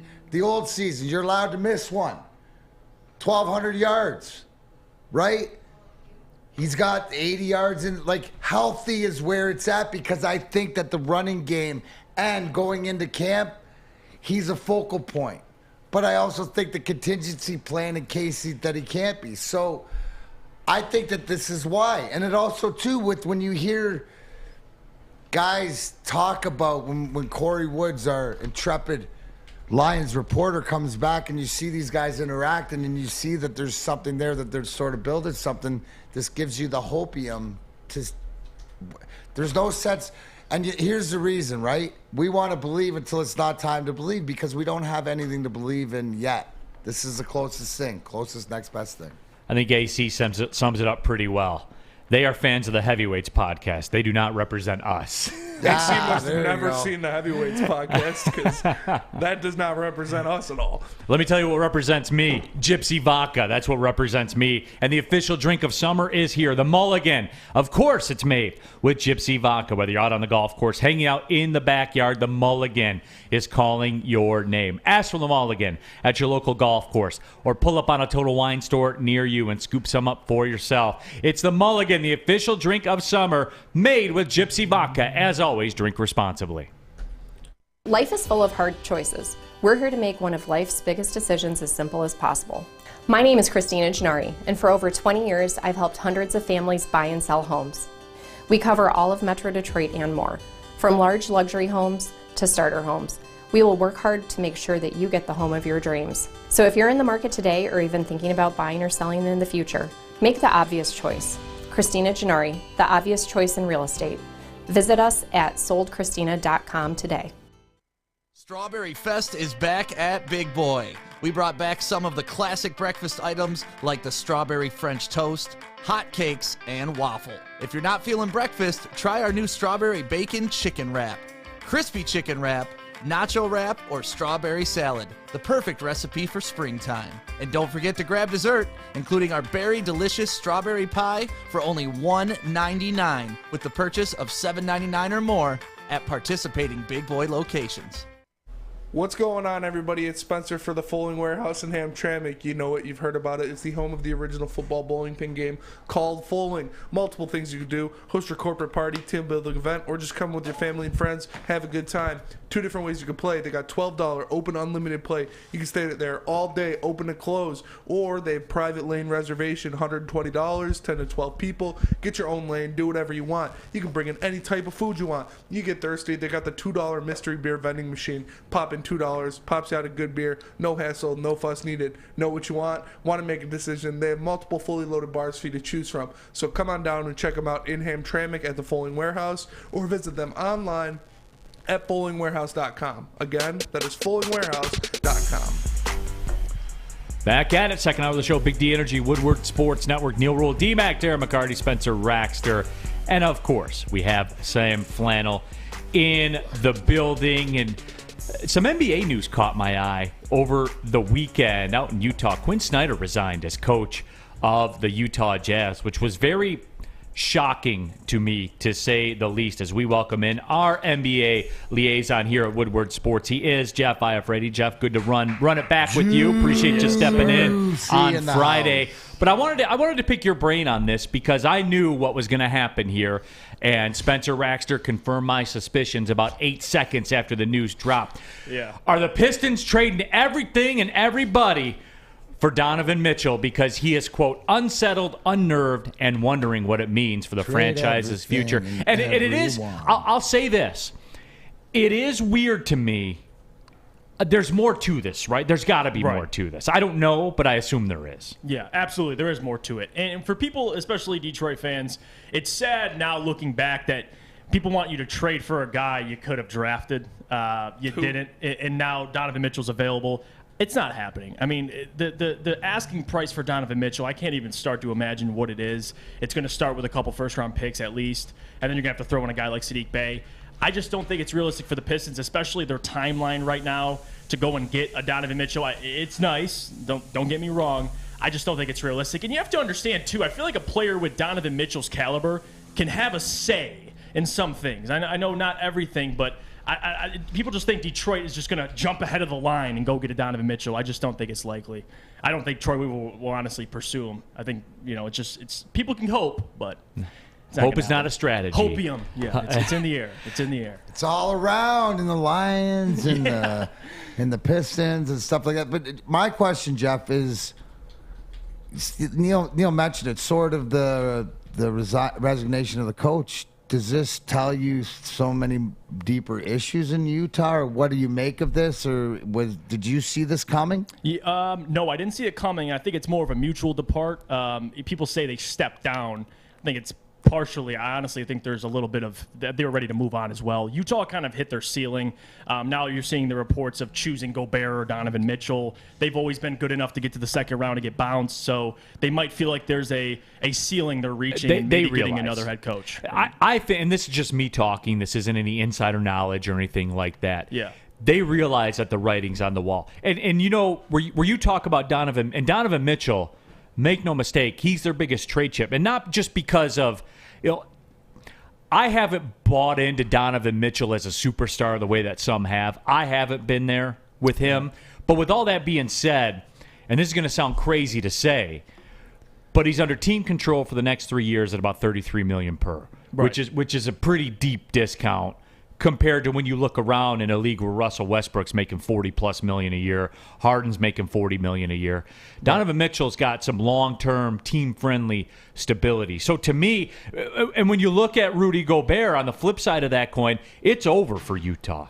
It's over. Gobert's going to be 30 in a couple weeks, and he's still got 3 years left at about $40-ish million. So I mean, $40-ish million per for Rudy Gobert. It's crazy. And we talked about the Draymond Green thing and all that kind of stuff. Yeah. Rudy Gobert is a little more polished Draymond Green. I mean, that's what he is. Without the intangibles. Without the leadership intangibles and the ability to mentally... Which puts you over, so you can't say that because you're seeing it. You saw it firsthand last night. He mentally took over the game last night in stretches. So, whatever. But that's the writing on the wall for this Utah team. And I think what he understands it. I think Utah Jazz management understands it. And they are going to strip this thing down. And, yeah, Donovan Mitchell is going to go to the highest bidder with a combination of draft capital and player return. So, and that's the baseline. That's the baseline. That's the price to play poker. I know a lot of you haven't seen Rounders apparently, but that's the price to get in the game. That's the homework for Big D Energy. Can I ask you a question? Is Donovan Mitchell on a championship? Would he be like a Chris Middleton to a Giannis? So where? Yeah.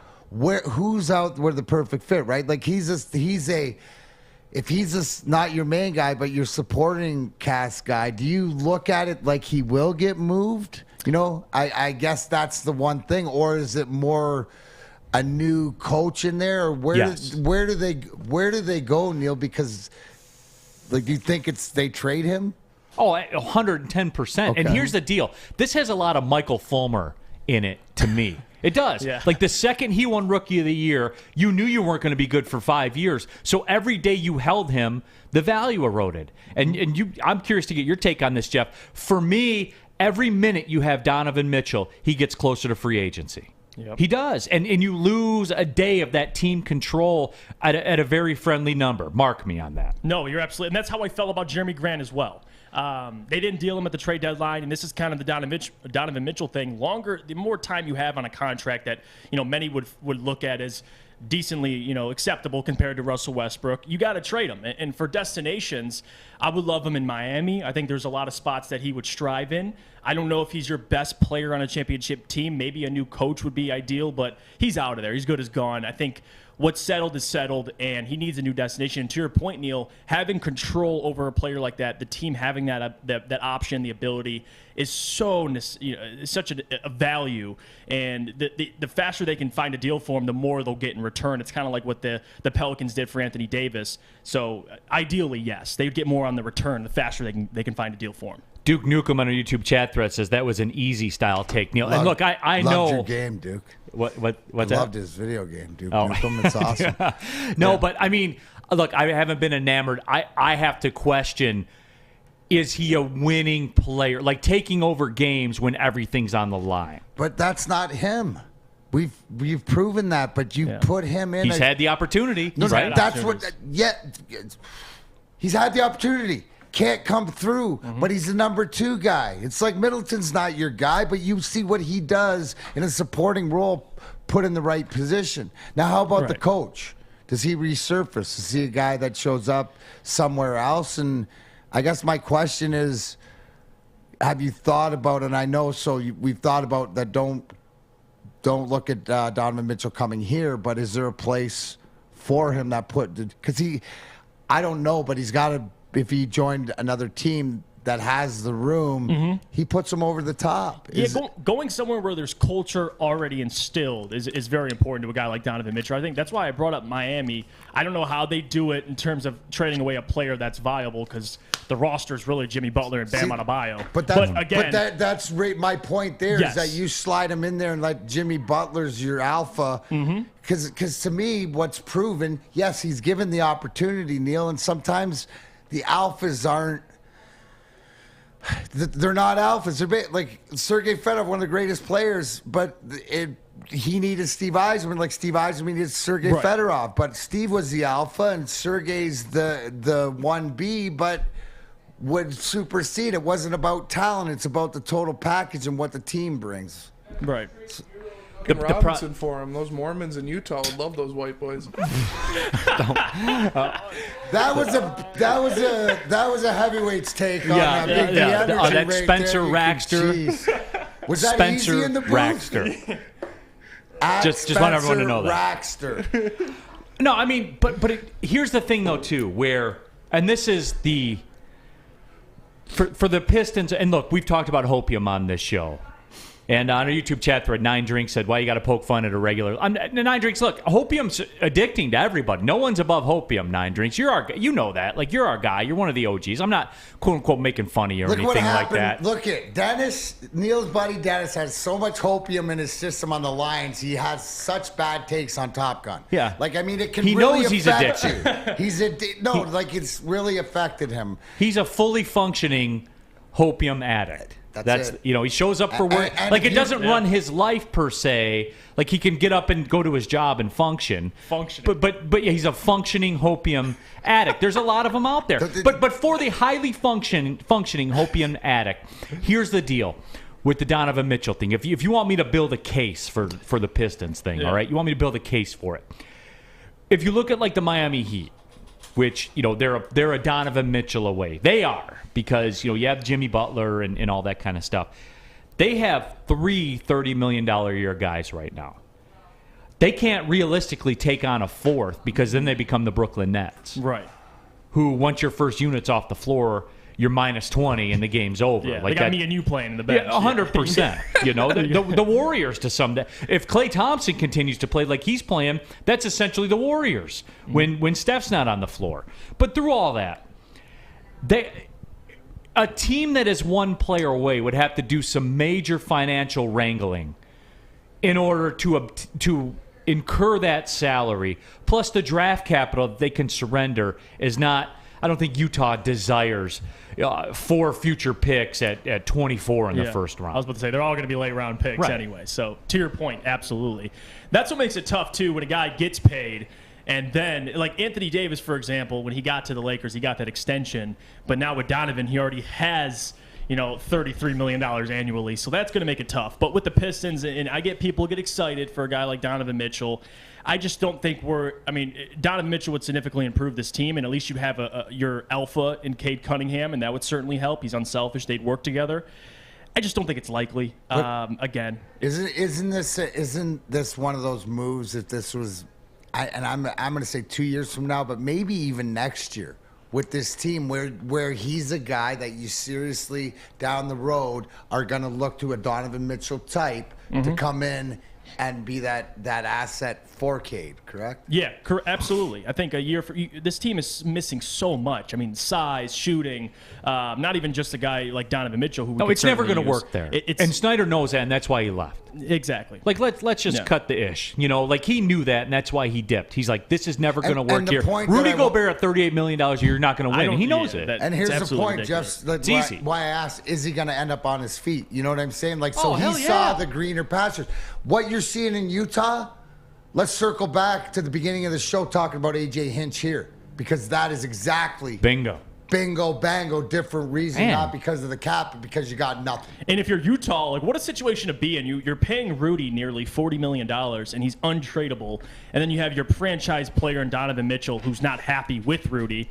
So it's a lose-lose. You either trade your franchise player or keep him and have a terrible culture. I mean, you knew it wasn't going to work 2 years ago here when Rudy was the first one to contact it and he gave it to Donovan. Yeah. And you remember, like, a couple of years ago, the heat about the first Rudy Gobert's first NBA guy, and he gave it to Donovan Mitchell. Touching all the mics at the press conference. Right? Remember that? Like, that's what I'm saying. So this is the followed effect of it. Absolutely.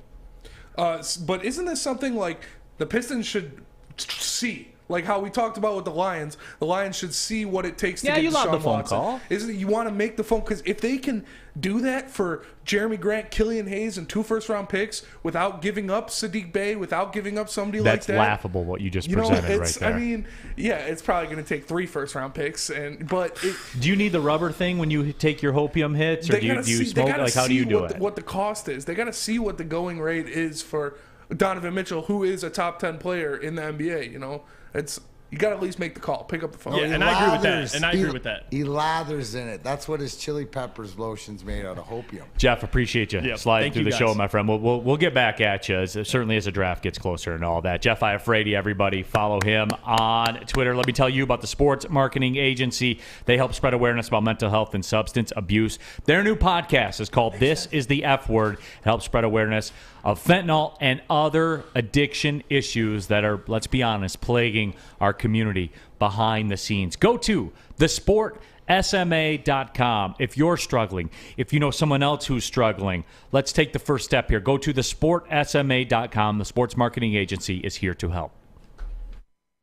We all know Cade should have been Rookie of the Year, but you know the saying, Detroit versus everybody. Cunningham all by himself. Woodward Sports.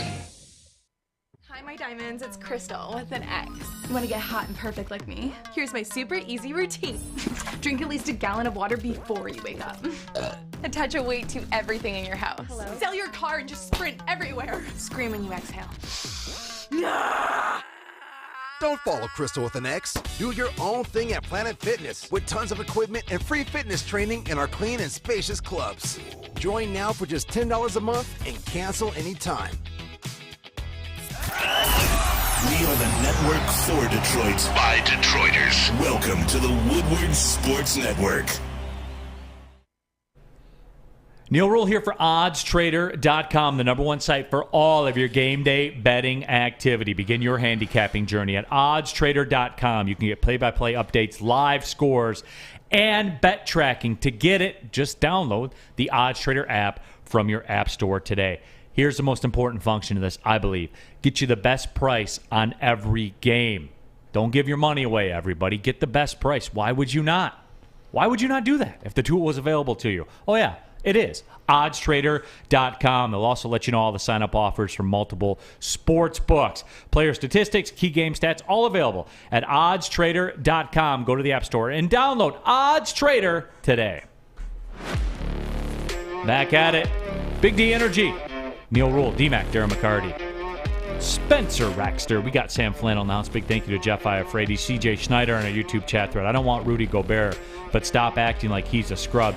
CJ, he's not a scrub, but at $40 million per, at 30 years old, he is a scrub, man. Speaking in, the company that keeps. That's what my point is. At 30 plus years old, at $40 million per, do you want that? Nobody wants that contract. And if nobody wants you, then that's all I'm saying. That was cute though. Spencer's taking some heat for his trade offer. I don't understand. So let's get it straight. It was Jeremy Grant, Killian Hayes, and two first round picks. Yeah, is that crazy? Yes. Not really. That is it's not crazy. It's insane, Spencer. It's really not. It's two first round picks, a former first round pick, and a guy that's coveted by half of the NBA is an insane trade to, that's yes. Whatever. Probably doesn't fit into the draft capital. He's not letting you know why the numbers don't work. It's not right? insane, but it's another numbers thing. No, it's crazy. What's not crazy though?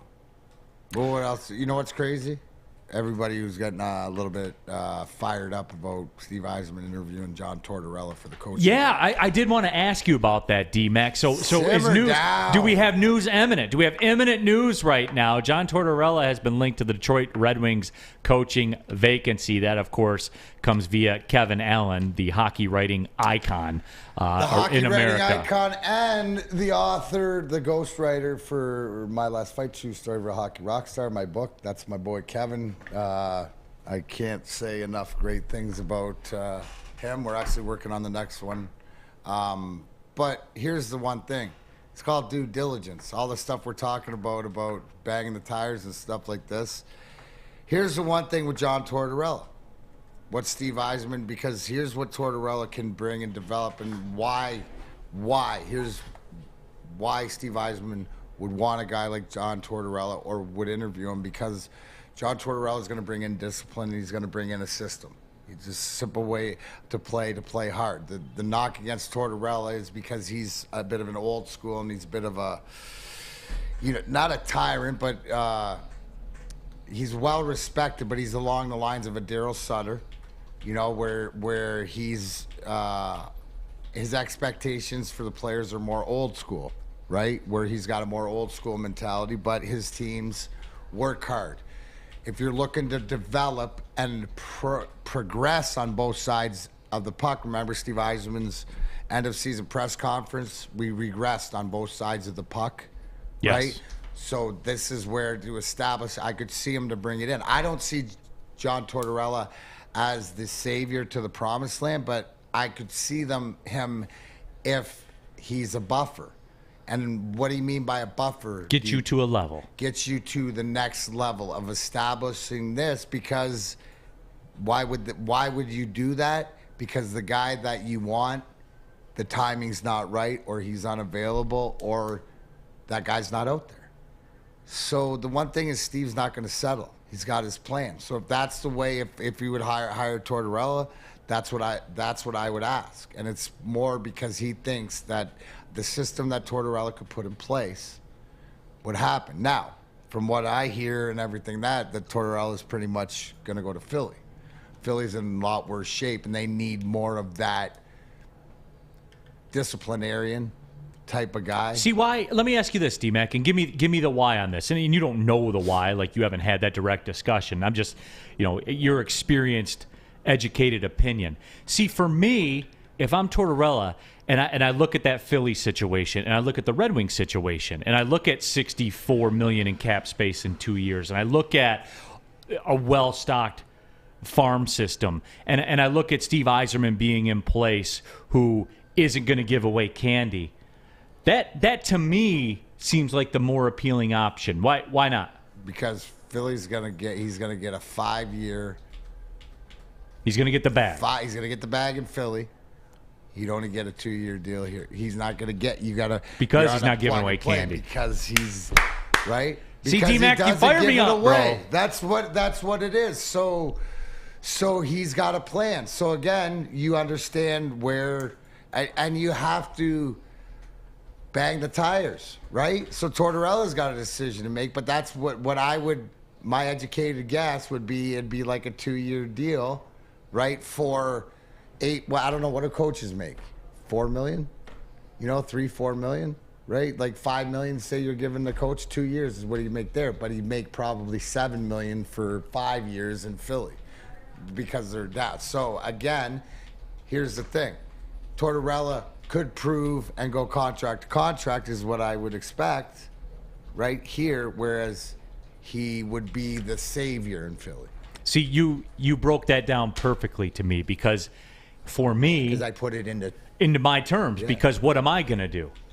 I'm taking the bag. Absolutely. And that's because I get that bag regardless of whether it works or not. Right.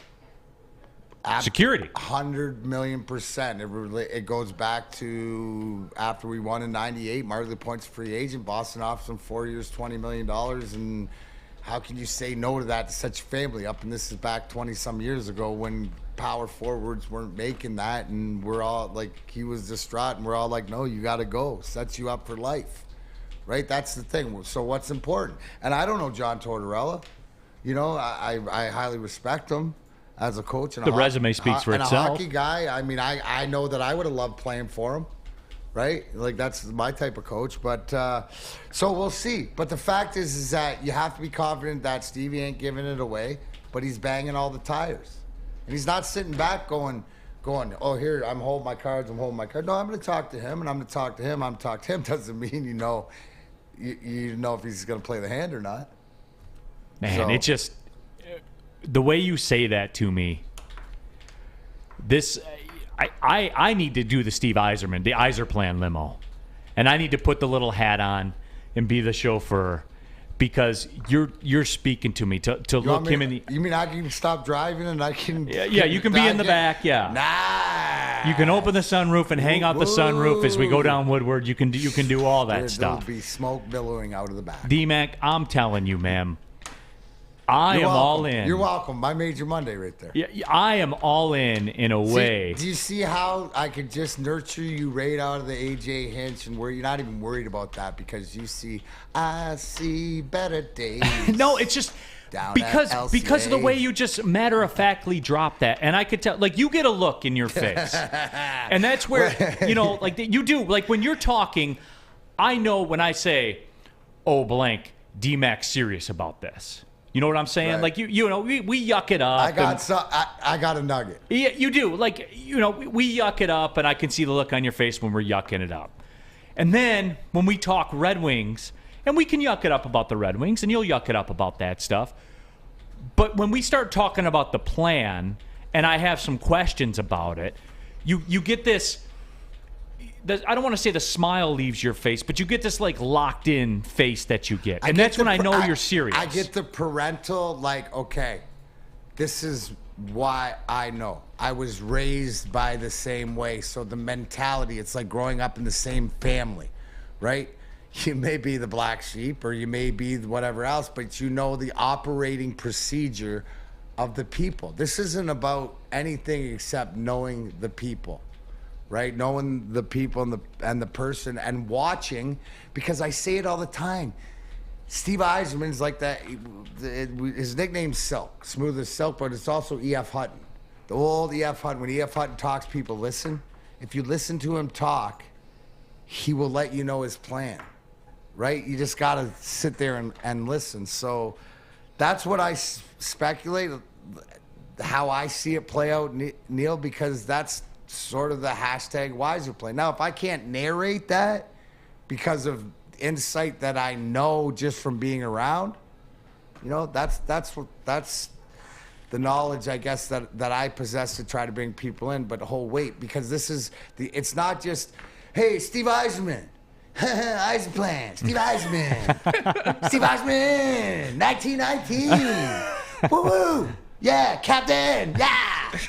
No, I'll give you the why. We need that instantly. Sure. We need that on social media now. Stop the show and get that on social media now. Please. For the betterment of everybody's lives, please do that. Yeah. We do need that. I need a haircut, though, too. Oh, absolutely. And you know what, Neal? Guess what? We're spoiled. Spoiled for a lot of reasons. We got Sammy Flannel. We got Fletch. We got everybody in here. But we're in the headquarters, the global headquarters of Lady Jane's Haircuts. Just 168 of them all throughout the country. And you know what's consistent about them? They're open from 10 to 8, Monday to Sunday. Yes, 7 days a week. You can walk in, sign, and sit down. Before you know it, boom, bang, boom. King's treatment. So if Mr. Ruhl wants to walk over there today, I'm sure he can get it just like you can. So get into the local Lady Jane's near you. Talk to one of their beautiful stylists. Why? Lady Jane's. It's wicked awesome. Big D Energy. Be right back.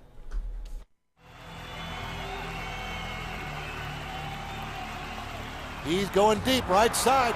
Oh, that is Edwards out there. He goes up in the air at the goal line. Hey, it's Brandon Edwards here, wanting to welcome the sports marketing agency to Woodward Sports Network, to the family. Glad to have you guys. For the last decade, the sports marketing agency has literally leveraged athletes around issues such as mental health and substance abuse. Glad that we can finally start trying to get the stigma off of mental health that's been there for all these years.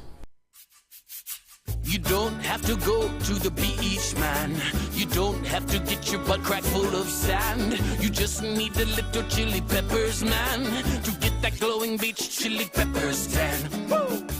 With 26 locations in the Metro Detroit area and more coming, Chili Peppers Tanning is where you'll find the cleanest salons in the D. Join the Pepper Club for the best deals on unlimited tanning. Head to chilipepperstanning.com. You just need a little chili peppers, man. Back at it, coming down the stretch. Big D Energy on a Monday. Neal Ruhl, D-Mac, Darren McCarty, Sam Flannel, Spencer Raxter here with you as well. All of you in our YouTube chat thread. Coming up in about 10 minutes or so, Ask D-Mac. Fire away. Whatever questions you guys want to know. He keeps answering them, so you can keep asking them. And do you want me to answer that question you asked me earlier? Because people might have saw it online about the hockey beast. Oh, yeah. That was going around social media. I can grab it. Yeah, grab it. Yeah. That was going around social media. One of the hockey Facebook groups, social media groups out there, posted a picture of D-Mac out there in the pre-visor days when you were mixing up with Chris Pronger, right? That was the story. So what happened is, and Spencer will find it, but they were talking about Dr. Finley. I took a skate from Chris Pronger, and the old name I mentioned, Yuri Butsayev. I crossed behind the net and hit Pronger, and his skate came up. I think it was Butsayev's skate, and it took a nickel or quarter size piece off the front of my, right by my eye, right in the middle between my eyes, right? So it took a chunk out of my skin. Well, they found the skin, and Dr. Finley tried to reattach it with 40 stitches, and I didn't care about that. I just complained the whole time because visors suck. They made me wear a visor, and visors still suck. But it's true. So eventually it didn't take, so then that's why I got the big scar, because I had to pull it together. But hockey players are are a different beast. Yeah. October 1999, escape blade sliced off a nickel-sized chunk of Darren McCarty's face near his left eye. His teammate found it on the ice. Team doctor John Finley reattached 40 stitches. So McCarty finished the game while complaining about wearing a visor. Hockey players are made differently. Yeah, they certainly are. And, hate that visor, though. Hate it. Hate it. Hate. Man. How angry did you get when it would steam up from sweat or something like that? It's a joke. Absolutely. I had it so, and you had to wear them in the minors when I did my comeback in 08 or whatever, but you'd adjust it so it was like sort of barely on and stuff like this. But when you grow up, and you had to wear them in junior, but you'd also tilt them back. And some guys can wear them, some guys can't. So this won't qualify as an Ask DMAC thing because it's still on topic from Jake Rux. It says, DMAC, do you think Steve Yzerman signs a significant free agent on a deal over 2 years this offseason? Because I have a thought on it, but I'm curious to hear yours. You know what? I'm up in the air because I don't see that guy out there this year. And because he's not, unless it's somebody you want. So right now, no, I'm going to wait to hear the rumbling. I think what they're worried about is the draft. And obviously, number one priority is the coach before the draft. I'm with Tammy Chin. I still hope that they're bringing Olaf Ferlundo over, which means the players and the coach and Rickard Gronberg. But we'll wait and see. And I guess when the silly season after the, that's what they call it, the silly season, free agency starts, you could. I see more of guys filling a role like he did last year, like a guy like a Nick Leddy, and you look at look at the impact. Flippable guys. Yeah, flippable guys that in case it doesn't work. In case it doesn't work, but a guy in case it does work, and like a Mark Stahl, and you see what a great influence he's been. So I'm sure they'll be active, but I think we were talking about this off the air, Neal, is the fact that in 2 years is when a lot of the big guys are up. You mentioned Nathan McKinnon, not saying that he wouldn't, but Colorado, they're at the end of their window. So never say never. I just know that whatever he does, it's going to be great. Just kind of perusing the names like Claude Giroux, Matthew Tkachuk's out there. He's restricted though. Johnny Gaudreau. Johnny Hockey is unrestricted right now. He's 29 years. He had 115 points this year. Yes. Damn. Yeah, that's what I'm bringing, man. That's the whole thing. Their line, Lindholm, Tkachuk, and Gaudreau is the best line during the regular One of the best season. in hockey, yeah. And where are they now? On the golf course. Well, because as I expertly predicted, that was the only line they had when it came down to it. When it came down to it in the playoffs. Right. They didn't have enough depth. And they didn't produce. And they didn't produce, and that was a wrap. And that's how things work. I mean, and I don't know. It's, for me, you look at, like, the Giroux's 34, and, Johnny Gaudreau is 29. Like, it's just, it doesn't, to me, I don't think so, because it doesn't fit the feel right now as to where they are. Now, next year's a different story, but for right now, it doesn't fit the feel. And I think, DMAC, going back to your point with the Red Wings, if they did have the 3 defensemen they thought they did, as opposed to 1.5, then I would entertain it more, but they don't. No, exactly. And then that's sort of, the regression is sort of made Steve maybe slow down in his thought process. But the biggest thing, Neal, is he's got the chips. You know what I'm saying? He's not putting them he's not playing the hand in the pot no matter what his hand is, right? Unless he wants to play. Because he's got the chips.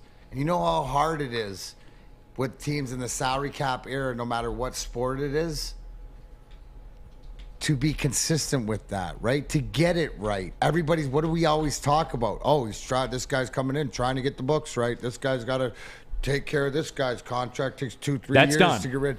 He's done with. He's got the books right. No, and all that. And you look around. That's what Holmes is trying to do. Weaver's trying to do, and Avila's just doing the opposite. Just perusing that free agents. And look, we may have to put. I mean, we can go through it. I think that the next thing is, and it all depends on it might depend on who the coach is. Now, would it be out of the norm if they hire the Swedish coach to see who guys that he's familiar with that might be free agents, that might be, the European guys. It's one of these things that we will go through the free agency list, and I could, what we'll do when the free agency period opens up is I'll give you my green, yellow, and red on who do you think that could be possibly something like that. So it's just we have to mentally prepare ourselves, everybody, because I don't want it to happen like it happened with the Tigers, or it seems to be happening with the Lions. It's very real that next season for the Red Wings could be another punt. You know what I'm saying? And I don't say like a tank season. No, hear me out. This is different. It's not like a tank season.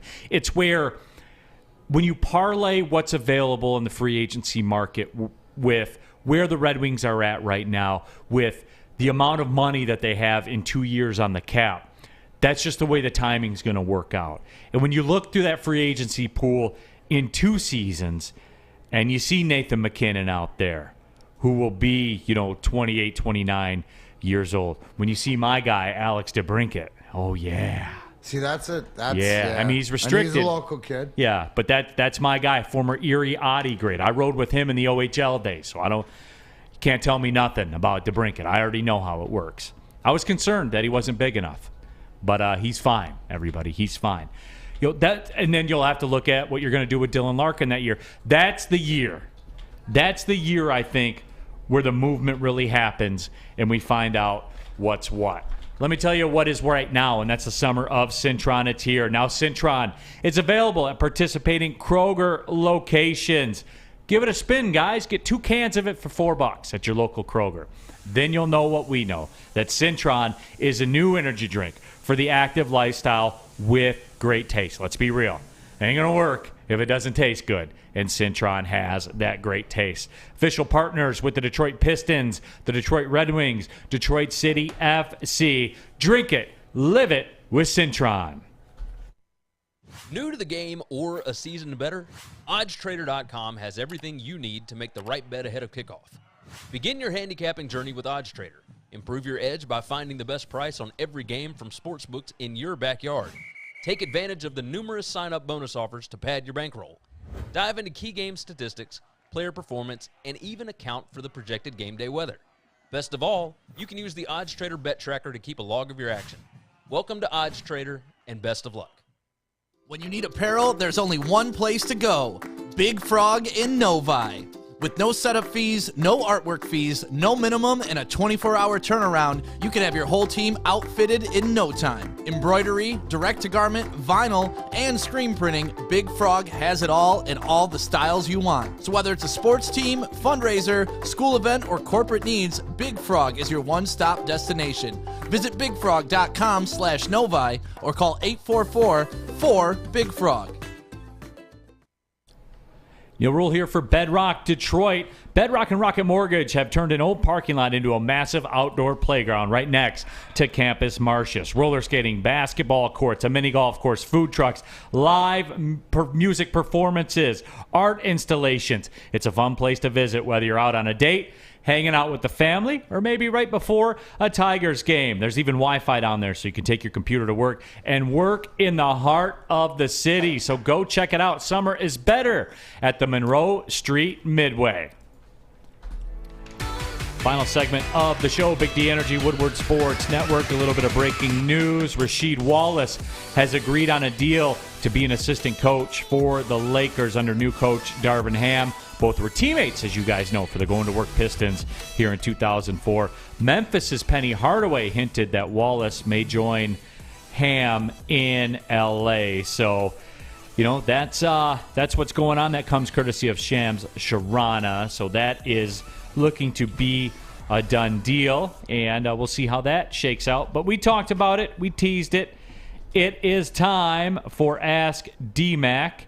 And whatever you guys want to know, feel free to fire away in our YouTube chat thread. But nothing's off limits. He'll answer anything. He doesn't care what your questions are. I got to answer. Jack Harrington. I got the Avs to win the cup at 9-1. Maddie's smart. She's one of the smartest people here. For her, cheering for the Avs in this series is just, she's a smart young lady. I have no problem. I'm cheering for him too. Yeah, I mean, with a financial interest to do so. It's funny how that changes. It's when the bag's involved, Neal.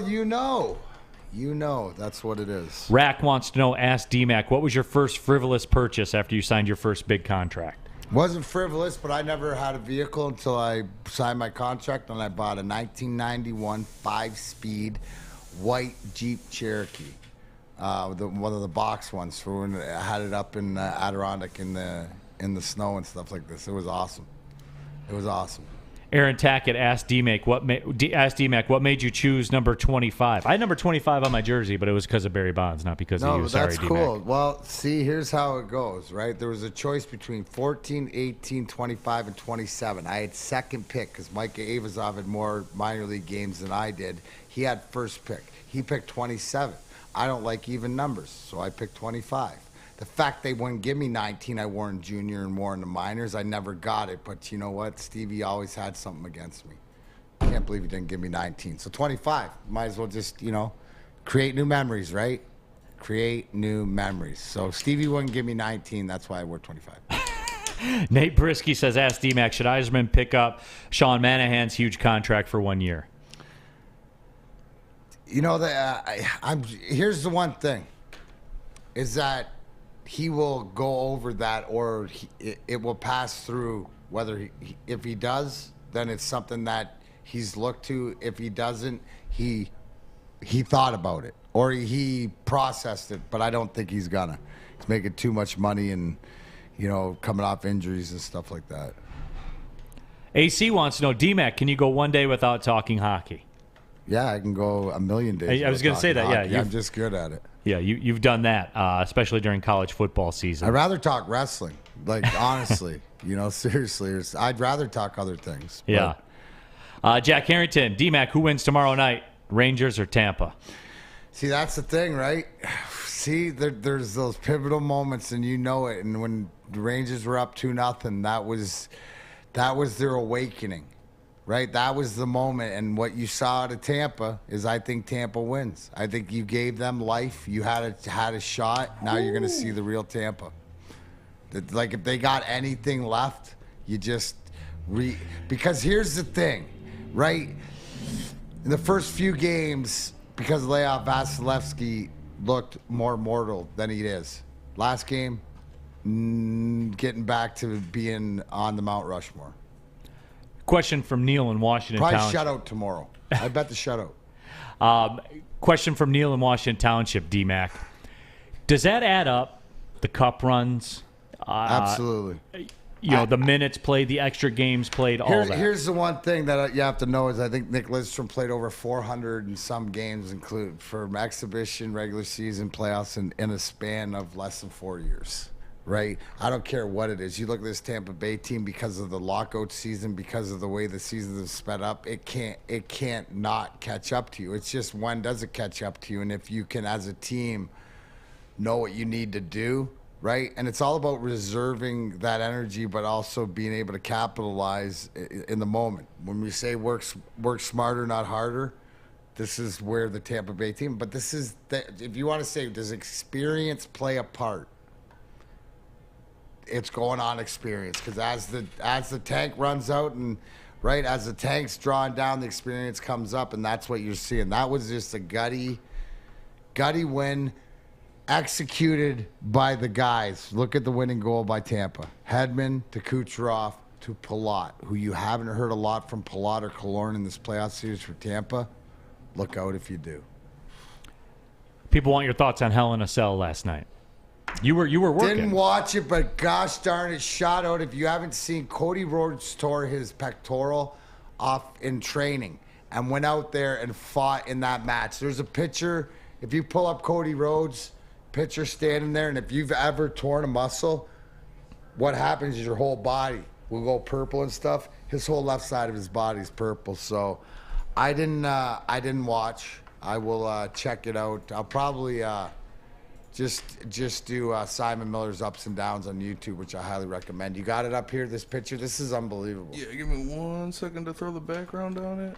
Oh, nice. Look at you. Big Fletch. You're mobilizing. Look at that. Like, if you can't see this at home, it's that his whole pectoral region to his bicep on his shoulder is literally purple. As purple as the indica that I prefer. Oh, two stones with one bird right there. 2 stones with one bird. I do. Stoned at once. That was a pretty good one. Once. D-Mac got 2 birds stoned at once. Yes, he did. Real quickly, finally, Neal Ruhl, second furnace, and I'm interested with this one too. What is the biggest mental difference between a championship caliber pro athlete and most normal people? Here it is. Not only the ability to take it further than you need to go, like that threshold of into the abyss of unknown, but it's also that mentality, and it's repetition, because we do things so. What have you put in to get out? So we do things 1,000 times more, 100,000 times more, even mentally. Right? You go over, and it's the mental thing to be disciplined enough to stick to your craft and know what you're doing. Because going further is second nature. Second nature. Going further. It's being alive to you. Yeah, that's what it is. It's like going. That's exactly the way. Because going to the nth degree isn't anything other than the norm. Absolutely. Hey, we'll be back at it tomorrow, everybody. Appreciate y'all tapping in. Lots of people watching all your interactions. For D-Mac, for Sam Flannel, for Spencer Raxter, my name's Neal Ruhl. Thanks, everybody, for tapping in to Big D Energy on the Woodward Sports Network. Well, see you later. Deuces.